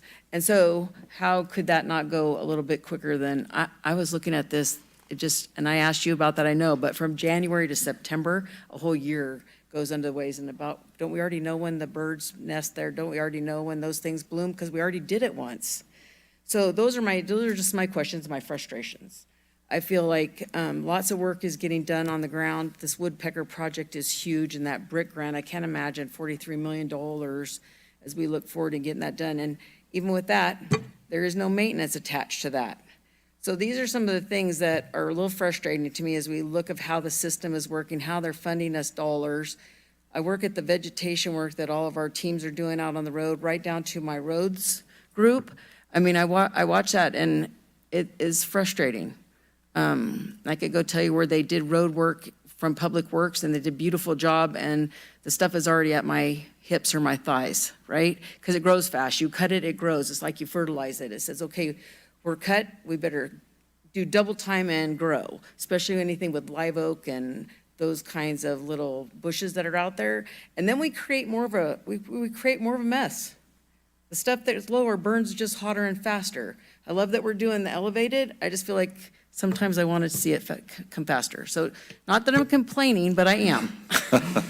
I feel like this is something statewide. Our governor thinks he's doing a great job, and I think he is. He's put us some money out there. But look at the long range. Let us get this work done and get on the ground with it. Don't. So anyway, I mean, like I just would ask, what are some of the things that could escalate that to move faster on the Ponderosa? I think the other thing, working with our partners like Forest Service, BLM, state parks, when we all have these continuous pieces, how do we get that done quicker? I don't know. These are just some, I just vented just now, so that's it. You don't have to answer anything particularly. That was just a vent, but I feel like there is a lot of good work being done, but I feel like we're spinning our wheel, and we're spending a lot of money spinning our wheels. Supervisor Hook, I saw a lot of questions in that vetting, so we didn't take it that way. I would like to invite Alex maybe a little bit more to talk a little bit about the environmental compliance component, because that does take a lot of time depending on the projects. I had this very conversation with Steve Garcia with CAL FIRE yesterday about not just these projects, but all the requirements around everything that we do for wildfire mitigation. But I'd also invite Aaron and Jim to speak on their experience and their approach really to the environmental side when approaching these projects. But Alex? Yeah, so specifically related to the Ponderosa Phase 1 maintenance, you're correct that we had gone after Sierra Nevada Conservancy funding to act as that match, and now we're kind of coming in with that ARPA funding so we can build it back out. And the environmental compliance piece was sort of key to that conversation with Sierra Nevada Conservancy. When the original Ponderosa project was implemented, it was implemented under essentially a suspension of Division 13, basically of CEQA, to allow that project to happen very quickly because it was on that list of priority projects. Because that was more of an emergency declaration type situation, we still do have to go back and do our environmental due diligence. We're hopeful that we can expedite that process, you're correct, by utilizing existing botanical surveys. I'm not a botanist, so I can't speak to the fact of whether or not the conditions that were created through that original project changed the likelihood, or perhaps not, for some of those sensitive species to exist in specific areas. So there is very well a chance that we will have to go out and resurvey to make sure that there hasn't been any change in the distribution or occurrence of those species within the project area. And the reality is, they bloom at a specific time of year. Correct me if I'm wrong, Jim, but I believe when we were out with BLM, Beth said it's like late May, early June that the Pine Hill flannel bush typically blooms. And that's the best time to see it because you saw how, I mean, you know how dense that vegetation is. It's very difficult to identify those species unless they're blooming. So we are up against the reality of when different species breed, when different species bloom, to ensure that we're doing our environmental due diligence. And I can say specifically on the Woodpecker Ravine project, we've already heard feedback from stakeholders in that project area who are concerned about specific species that they know, based on their place-based knowledge of that space, exist. And they want to make sure that very specific things are the risk is attenuated for those, and they're citing very specific places where they know giant chain ferns exist or where there are nesting hawks, and so it is definitely a balance. We want to get this work on the ground as quickly as we can, absolutely, but we have to balance that against what does ecosystem resilience look like long term, and it's not just about the maintenance of the wildfire safe or mitigated landscape, it is about the whole picture of resilience, which includes the people who live here and the plants who live here and the animals who live here, and kind of that more holistic picture. So I guess I'll end with saying that's why we appreciate projects that take a place-based approach with local partners like Fire Safe Council, and why we're so appreciative of the approach Sierra Streams Institute is taking, where we're really trying to build individual land stewards on each of these projects so that people have the capacity and they have the knowledge to steward in perpetuity.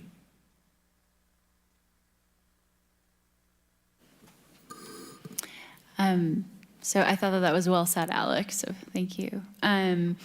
But I just wanted to add that for our environmental permitting process, we went through California Department of Fish and Wildlife. It's a program called Cutting the Green Tape, the green tape being the environmental permitting process and like all of the surveys that go into that. And so it's clearly acknowledged that the process does get slowed down by the need to do all of these surveys.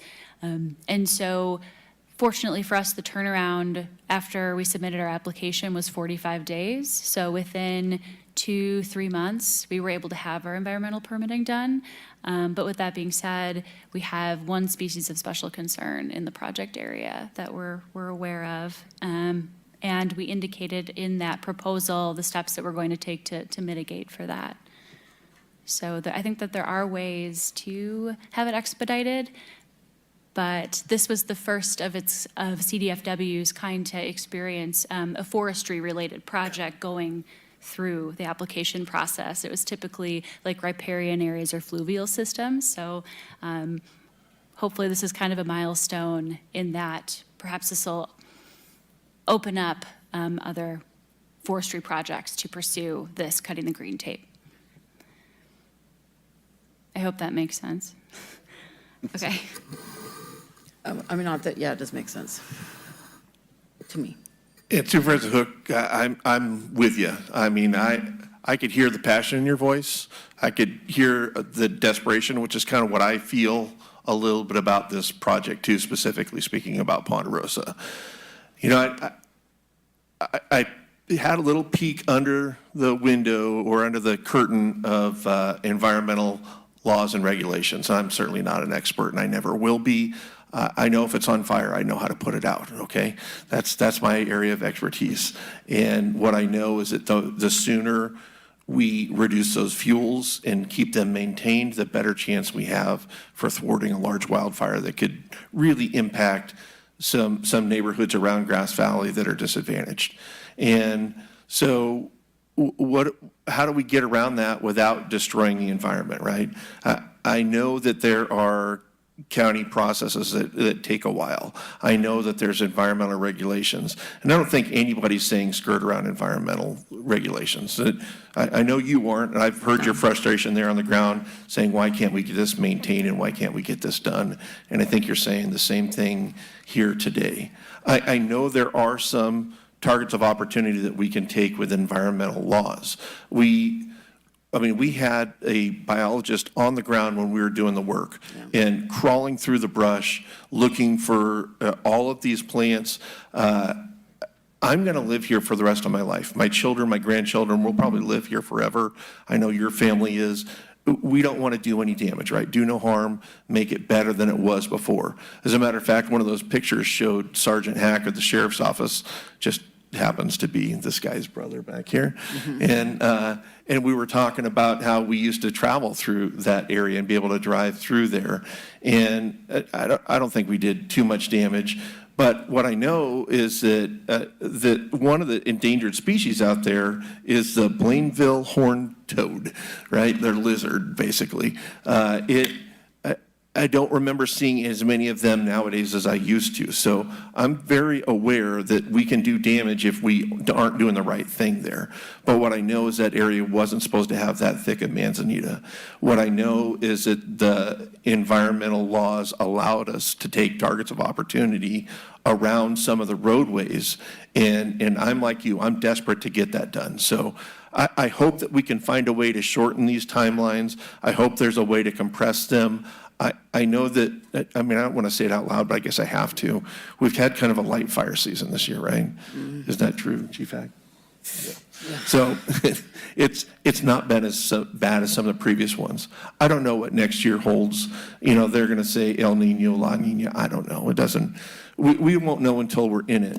But I don't think we can wait a year to put boots on the ground to start doing work. I'm with you. Thank you. I don't want to sound like I don't care about the environment. I grew up with a dad that being a steward of the land was a key priority. I watched my dad log and the place come out like a park, right? So I know the importance of what you're talking. I don't want to sound like I'm disregarding it, but I am telling you, when it burns, it's all gone. And then you have nothing left. Let's go over to the Dixie Fire and take a peek. So when there's not good management, I get it. So I don't want to sound like I don't want to be a manager or care about the ecology that's going on. I used to play with horny toads as a kid. I love them. And yeah, they're not around very much anymore. Is there things we need to protect? Yes. But I think that we have to really look at that big, long-term project, because when it burns, none of it be there. And then what we have saved in the middle of that, right? And so anyway, that was my thing. Thank you, appreciate it. I just feel like we need to get boots on the ground. Thank you, Sue. Heidi, Woodpecker Ravine, I think is mostly in your district. Yeah, I'm really excited to see that project on the list, and I'm really excited to see how far you've gotten and how much work you've done to bring all the partners together. It's a thrill, and yeah, it's frustrating that its tail takes so long, but I feel very positive about the direction this is going. I have a couple of questions, but I also want to just comment a little bit on the environmental issue too, and I appreciate everyone seeing both sides of all of this, which I do as well. But I'm not a botanist or a forester, but I have spent 30 years in the environmental field. And one of the things that we lose sight of, unfortunately, is that we end up talking about one plant or one species, and we think that's what it's all about. And we all want to save that species, and I appreciate that. But that really isn't what it's all about. Ecosystems are systems that depend upon each other. One plant depends on the habitat. That habitat supports another creature or another plant. And when you lose enough of pieces of an ecosystem, you lose the structure and you begin to lose everything. When you break that chain and too much, you aren't just losing that species. You're breaking an entire system, which creates all kinds of negative effects. You can see that if you read the history of buffalo or wolves or what's going on in Yosemite. There's lots of great books and literature on how these systems can go completely out of balance and really create much more destruction. So, just want to offer that once we're down to crawling through the brush to save that one bush or that one plant, we're usually down to the very last piece of an ecosystem to save it. We're down to the very end. We've almost destroyed it. And so that's why we spend so much time trying to save what we can. And I have a little frustration in this county that we don't have one person who's just an environmental person. I'm used to working with environmental people who have the bigger picture and can keep us up to date on what's going on. So we keep looking at these things piece by piece as projects come through. And that makes everything more difficult as well. So just want to offer that. I totally agree that I want to get this stuff done. I feel the urgency as much as everyone else.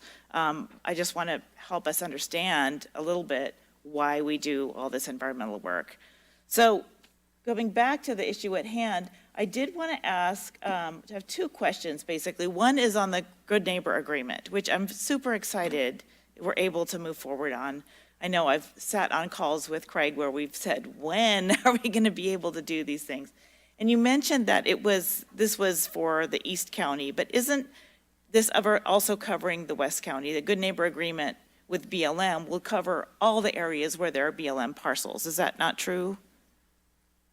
So it would be, we are actually working on the Good Neighbor Agreement for U.S. Forest Service. Right. It's not with BLM currently. Okay. Our intent, though, definitely in developing that agreement was figuring out the best way to work with federal partners to get this work done on federal land so that we really can implement that contiguous approach. Right now, we worked on the GNA with U.S. Forest Service Tahoe National Forest Truckee District, and that was just because they were apt partners to start thinking through it. They had some projects that they were ready to move forward on, and we had the opportunity to build that partnership and think through what types of projects we could initially bring to the table for that agreement.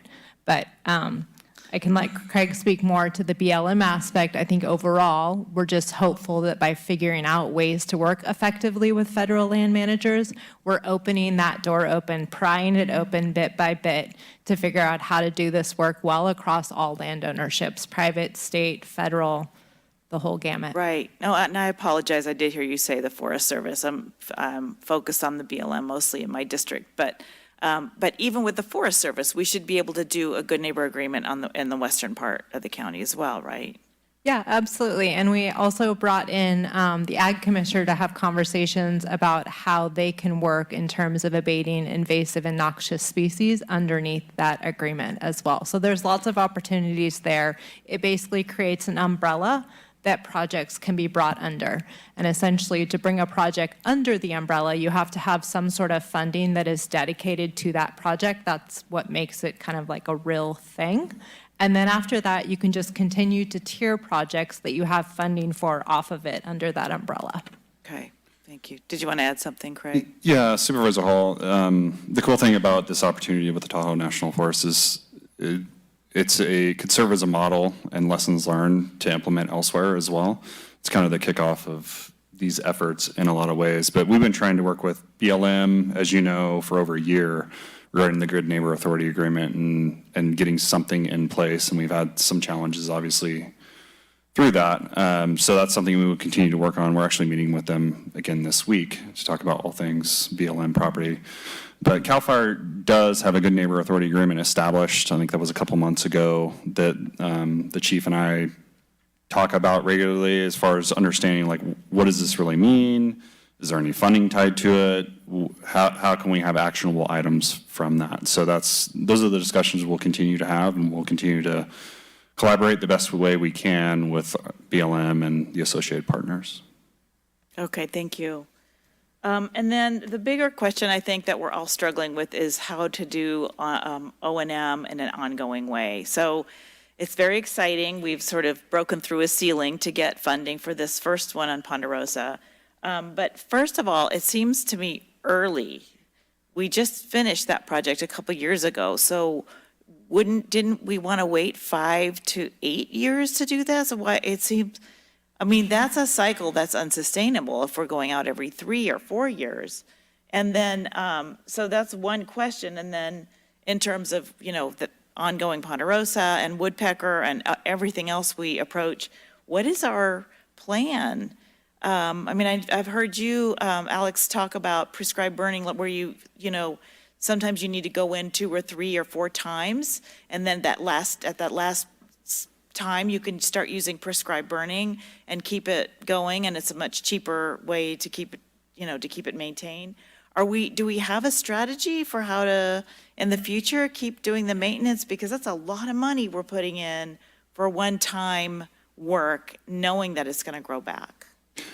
Supervisor Hall, I can take a stab at this first, and then I'll hand it off to Alex. But maintenance, if it's not completed within typically, I believe, 2 to 3 years, if it gets to 5 years, essentially you're retreating, or even sooner. If you've been to Ponderosa, it's getting there really quickly as far as the retreatment goes.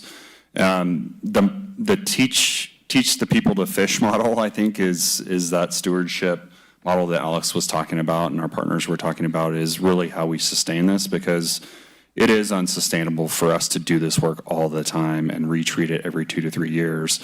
It's the combination of efforts that's going to make it happen, and giving the people the resources, the education, and the knowledge for them to be able to steward the land. So, I mean, that's a combination of weaving in initial treatment, maintenance, how do we get livestock out there, how do we treat it with prescribed fire, how do we normalize prescribed fire, all of these efforts weave together to be able to make it happen. But Alex, if you have anything additional to add. I mean, overall, I would say, right, we're learning to know better, do better as we go. And Craig's correct in that we need to do retreatment within 2 to 3 years, basically. But essentially, I think what we're hoping to find is that model for what is the initial implementation cost. If we do retreatment at 2 to 3 years, have we abated the risk enough that an individual landowner can actually reasonably take that on? and carry it forward, because we recognize that it is constant, but it's, constant in the way that weeding a garden is constant. If you weed your garden every year, 5 years in, suddenly the job is much easier, right? If you miss a year and things go to seed, now you're kind of getting back to square one. And so it's how do we build that local capacity to, after a couple of initial investments, carry that burden forward. And it really, I'll say again, it comes back to stewardship, right? We all have the advantage and the pleasure of living in this place, and this place requires attention and maintenance in the way that other places don't, and it's part of our responsibility as stewards of living here. Thank you. And then there's the public lands piece too, right? There's always areas of public lands among the private lands, so we're going to have to work out some agreement with our partners there as well, that there will be ongoing maintenance. Yeah, and as homes change hands, then we have new homeowners to educate. So I guess I feel like we've gone so far by getting some money in the first place for O&M. That's a great win. But I still feel like we need to do some more planning probably for how we maintain this in the future in terms of private landowners and public landowners and funding that isn't going to be coming down every 3 years in the way it has. So I hope we'll be talking about that more in the future. Thank you. I would just like to add something, that the Wildlife Conservation Board funding that we receive to assist private landowners, so we have an agreement that they will sign indicating that even if the land does change hands, that it's their responsibility as a landowner to uphold the work that we do out there. And so WCB is holding them accountable, and actually they can go out and survey the properties, and if they find that it hasn't been maintained to the degree in which the plan indicates, then SSI is actually held financially responsible. So it's really on us too to really emphasize to the landowner, hey, you guys need to keep this up. That's great to hear. And yeah, that could be quite a responsibility for you guys. All right. Thank you very much. Thanks everybody for making this all work. So Heidi, can I just say something, or Chair, can I say something? I think that's an important one you're just saying though, but how do you enforce that? That's the other challenge. Ponderosa, they signed an agreement as well. How do you enforce? Because it's all about education, education, education. So I just want to throw that out. Good luck. Thank you. Can I add some stuff onto that? So you're absolutely correct. Ponderosa, that's what we did. We went out with a homeowner, they talked with the RPF, they talked with the biologist, they said, how do you want your land to look after we're done, right? And then part of that was a contract between them and us, or you, and let's maintain this property, let's keep it maintained. And I mean, that's part of our mission statement. That's part of what the Fire Safe Council does, is educate the public about how to maintain their property and how to reduce the wildfire threat. Now, whether they take that action or not, probably has a bunch of factors. Are they willing to do it? Do they have the tools to do it? And I think we continue to provide those tools for them. We're doing the free chipping right now, the free green waste. So I think that that's maybe one of the missing pieces, is that maybe some people feel like they can't maintain it. But if we don't do the initial treatment, then they aren't going to do anything. So we have to start somewhere, and then we have to try to educate and poke and prod and encourage and use all those great adjectives to get them into actions and create it to verbs. Lisa? Actually, I don't really have anything additional to add other than thank you for the work that you're doing. The collaboration is really important. And while Ponderosa sits in Sue's district, it protects my district. And I want the citizens of the city of Grass Valley to have a clearer understanding. So I'm going to be spending some time educating them about the county's progress on this, and it really benefits the city of Grass Valley, just like Woodpecker Ravine benefits even though it's in the unincorporated area of Nevada City, it completely benefits the city of Nevada City from hopefully preventing catastrophic wildfire damage. So thanks for the work that you guys are doing. Rudy? Yeah, thank you. I can get some feedback here. Hold on. That's okay. Sorry about that. Yeah, I appreciate the presentation. There's a lot of information there, and OES department has grown significantly in the recent years, and I think when I don't want to bring up Measure V too much, but post Measure V, when my community asks me what we're doing, I think what we're doing is what we have in front of us today, which is a complement of a lot of really good on-the-ground solutions, trying to make the county a relevant player in defensible space and fuel modification. And our partnership with the Fire Safety Council, I think, is critical. It's going to continue to be. I think we're for better, for worse, we're all in this together as a county and as a community. And I know Supervisor Hook's talked a lot about that over the years. We're just in this together, and we're gonna work together and get the work complete. And I appreciate Alex, you talking a little bit about the east side work that you're doing there. One of the reasons why I asked that we add in some east side information is that I know that there's good work and good effort and stakeholder engagement and cooperation, community building going on in this area in East County. So I want to highlight that for the people in East County, but for my colleagues and for the people watching the meeting today. I had a great visit with Congressman Kiley out on the ground for one of our big Forest Service field breaks called Big Jack and Little Jack. It's right behind Sierra Meadows.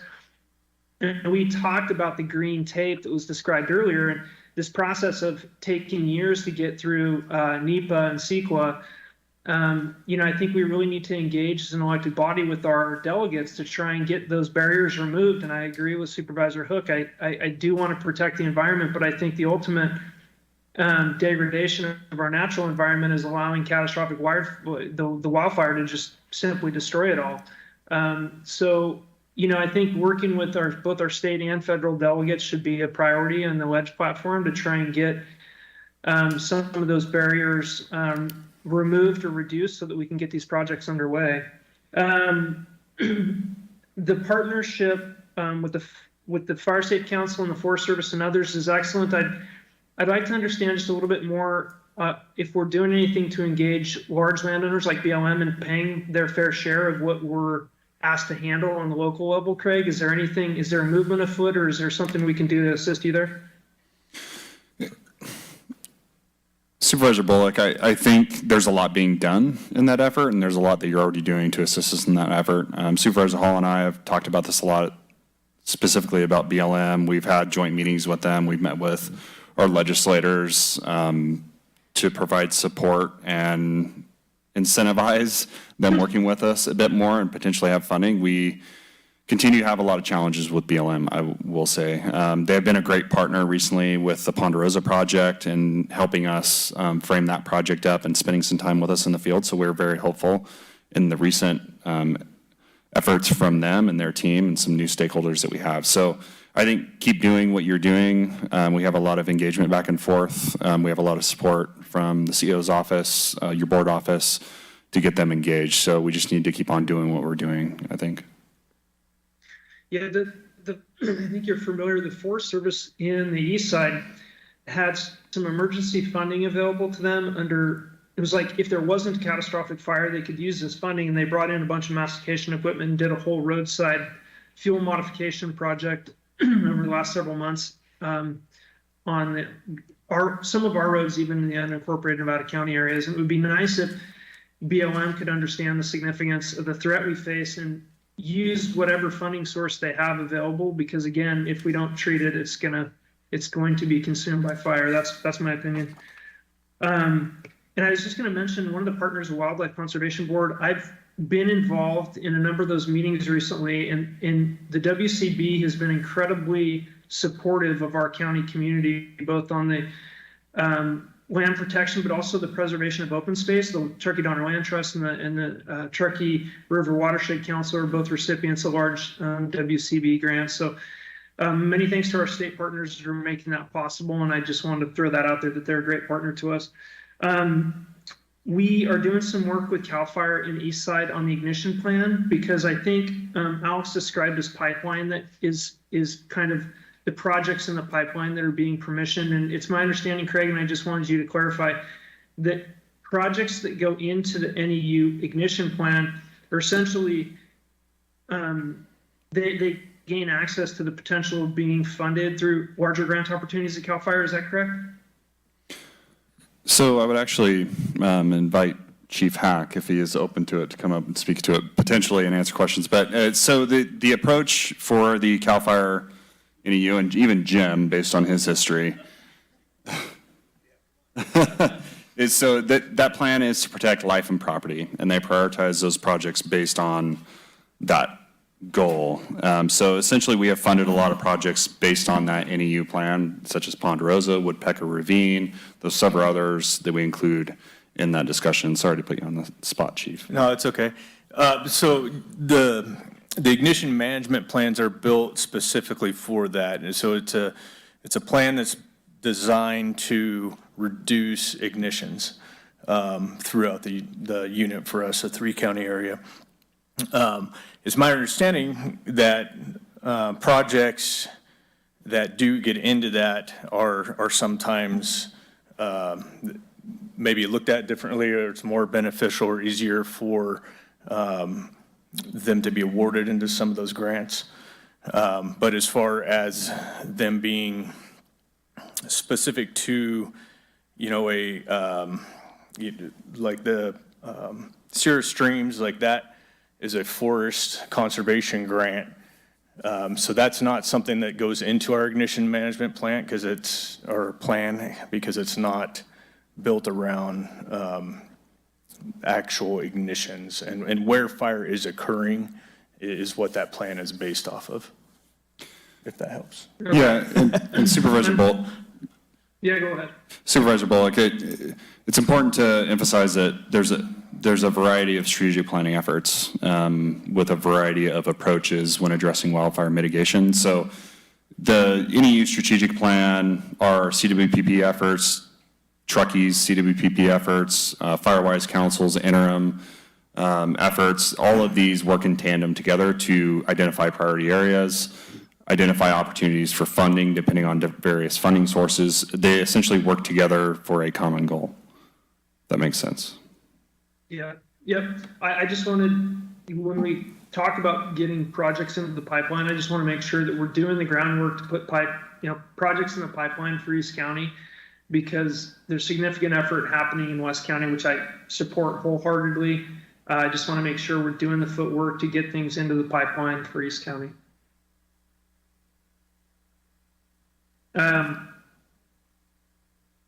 Couple other pieces I just wanted to throw out there really quick. There's been a large discussion with the Fire State Council and myself and others, Supervisor Guston in Placer County and Cherokee Fire Protection District and the OES staff and executive staff on the concept of a coalition of East Side partners, or people that are getting together to talk about fire and fire prevention in East County. There's kind of some semantic differences there in the coalition of Firewise communities, which I think is going to be hit on this meeting coming up on November 11th. I'm still in favor of making either co-joining those two groups, a coalition of Firewise communities or coalition of East Side partners, whatever you want to call it, but having some comprehensive group to describe how we overlap, how we talk to each other, how we describe areas of significant threat, how we're all operating together, how we're communicating, how we're sharing contact information between all these disparate groups. In Eastern County, there's not a presence that's established enough that's not confusing. So my constituents, when we talk about the Fire State Council, they're confused because they don't see the Fire State Council enough to feel like it's a significant player in helping them improve their quality of life when it comes to fire. I know that we're making changes to get there, and I'm looking forward, Jim and Jamie, both, I know you're in the room, to getting to that meeting on November 11th. I just wanted to let you know how important that meeting is and how important it is that we communicate with all of our partners in advance of that, because after Measure V, my community wants to understand what is the county and what is the Fire State Council doing to help me. And I know that's tough because the voters made a choice there, but I'm really looking forward to that meeting. I'm really looking forward to getting everybody into the room to talk together. And Craig, please, and Alex both, just let us know what I can do to help support that in East County. either with myself or other stakeholders that we get, interface with. Thanks. Thank you, Artie. Well, I'm excited about these contracts also, and I hate to say that I hope to see the day, but I expect to see the day that those fuel breaks are going to pay off for us when we can say, oh my gosh, we had a fire. Thank goodness we had Ponderosa West that stopped that fire, or Woodpecker Ravine. And of course, the one I haven't heard anything about at this point is South County fuel break. So I don't know, Jim, maybe you'd like to kind of give an update, because that's an ongoing project that's happening right now, correct? It is. It's an ongoing project. I think that we're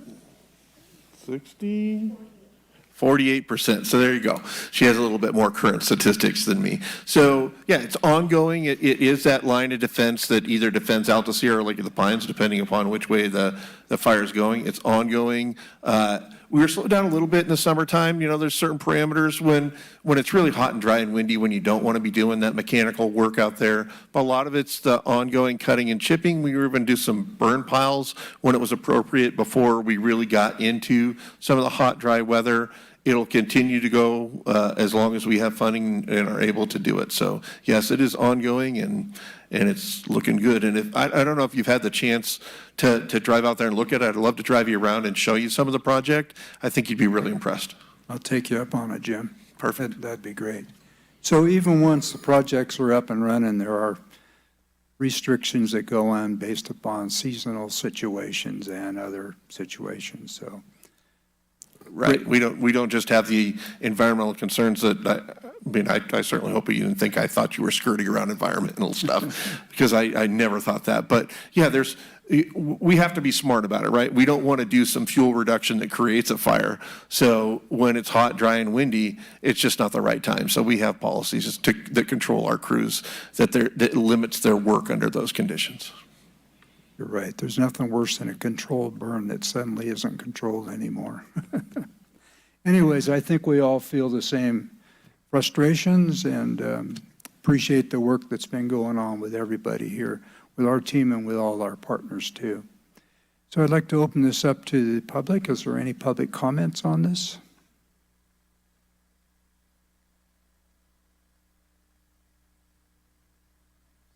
Next. My name's Chuck Sameka. I'm one of the local guys from the greater Owl Creek and Jones Bar community. And I want to thank all the work the supervisors and all the partners are doing. I'm impressed. I didn't know all this activity was happening. So, and I think I'm probably not alone. There's other members out there in the public don't know the degree of this. I wish more people would attend these meetings. But mainly I want to be positive. I want to thank Erin for the work she's done with Sierra Streams Institute. It's a long time coming in our community. We almost lost Women's School. We almost lost Maggie's house, and maybe mine too. I'm a retired state employee, so I understand some of the things about public lands and the Bureau of Land Management. But first of all, I think there's been progress made. I was amazed for the first time that the Bureau of Land Management has agreed with our group, the Sierra Streams Institute, who's leading this, to have a large portion of what anybody that drives down Jones Bar Road or Owl Creek has seen, these inholdings of Bureau of Land Management properties, extremely flammable.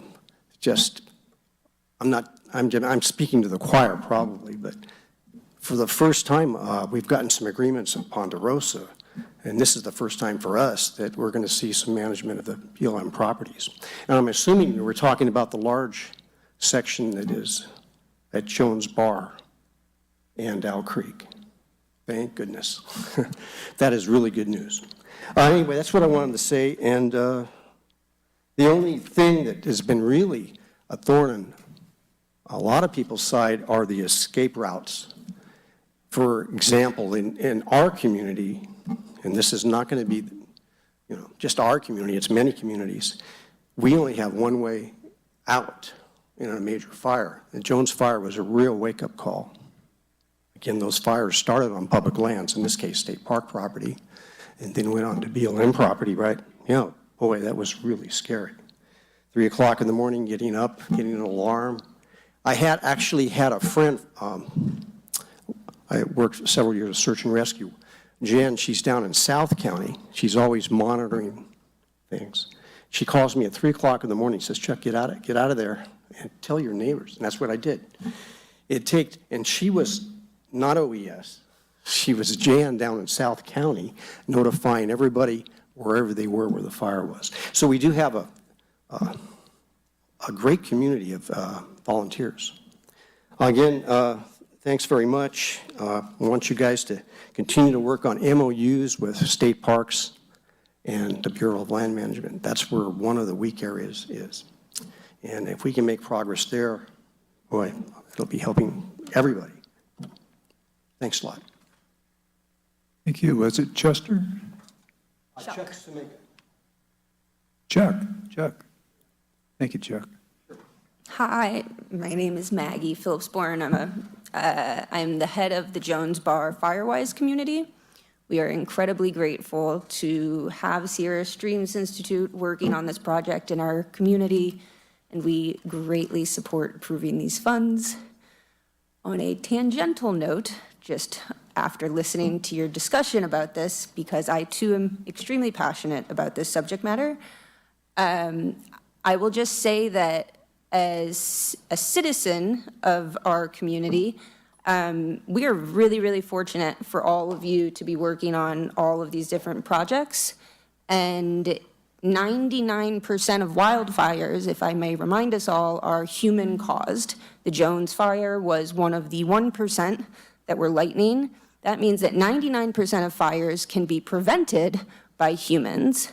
And it is amazing that there are all of these county and nonprofits, God forbid you feel the pressure of all of this on you, that are doing all of these larger scale projects. We should all be incredibly grateful for that. That is above and beyond what every single member of every single person who lives in this county has to be doing on their own. If you own land, if you are a homeowner in this area, you live in a wildland urban interface, whatever the term is nowadays. Like, real estate agents should be a part of this. Like, people, if we are going to ask people to continue to move here, if we are going to densify our neighborhoods, like, all of these things have to do with the fact that 99% of forest fires are caused by humans.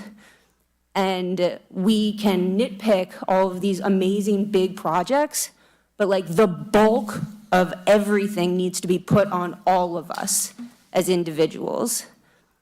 And so please support all of these things, but let's not also like tear them down for not being perfect, because absolutely nothing is perfect. And every one of us needs to be telling every single person who is a resident of this county that they have to do more about this. So thank you. Thank you, Maddie. I think you get a lot of agreement up here. And I also want to say, I think we would all agree that our Firewise communities are the partners that are essential to us here also. So, is there any other public comment? Madam Clerk? There are no callers waiting, Chair. No callers? Okay. Then I'll close the public comment portion of this, and I will go into our motions. And we will have 3 separate motions on this. So the first one we have is a resolution adopting language relating to the application for grant funds from the State Department of Forestry and Fire Protection, CAL FIRE, for the Woodpecker Ravine Shaded Fuel Break Phase 2 project. So moved. Second. Motion, Supervisor Hall. Second, Supervisor Swarthout. Madam Clerk? District 4. Yes. District 3. Yes. District 1. Yes. District 5. Yes. And District 2. Yes. Next one is a resolution accepting the USDA, United States Forest Service, Pacific Southwest Region Fire and Aviation Management Grant for the Ponderosa West Grass Valley Defense Zone Extension Project. So moved. Motion Supervisor Swarthout, second Supervisor Hook. District 4,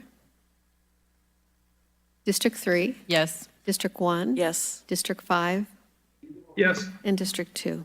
Yes. And finally, the resolution accepting the Wildlife Conservation Board grant for the Sierra Foothills Forest Climate Resilience Project in the amount of $2,396,000 for the period of October 3rd, 2023 through March 31st, 2027. So moved. Second? Motion Supervisor Hook, second Supervisor Hall. Madam Clerk? District 4, Yes. District 3, Yes. District 1, Yes. District 5, Yes. and District 2. Yes. Thank you all. Thank you all.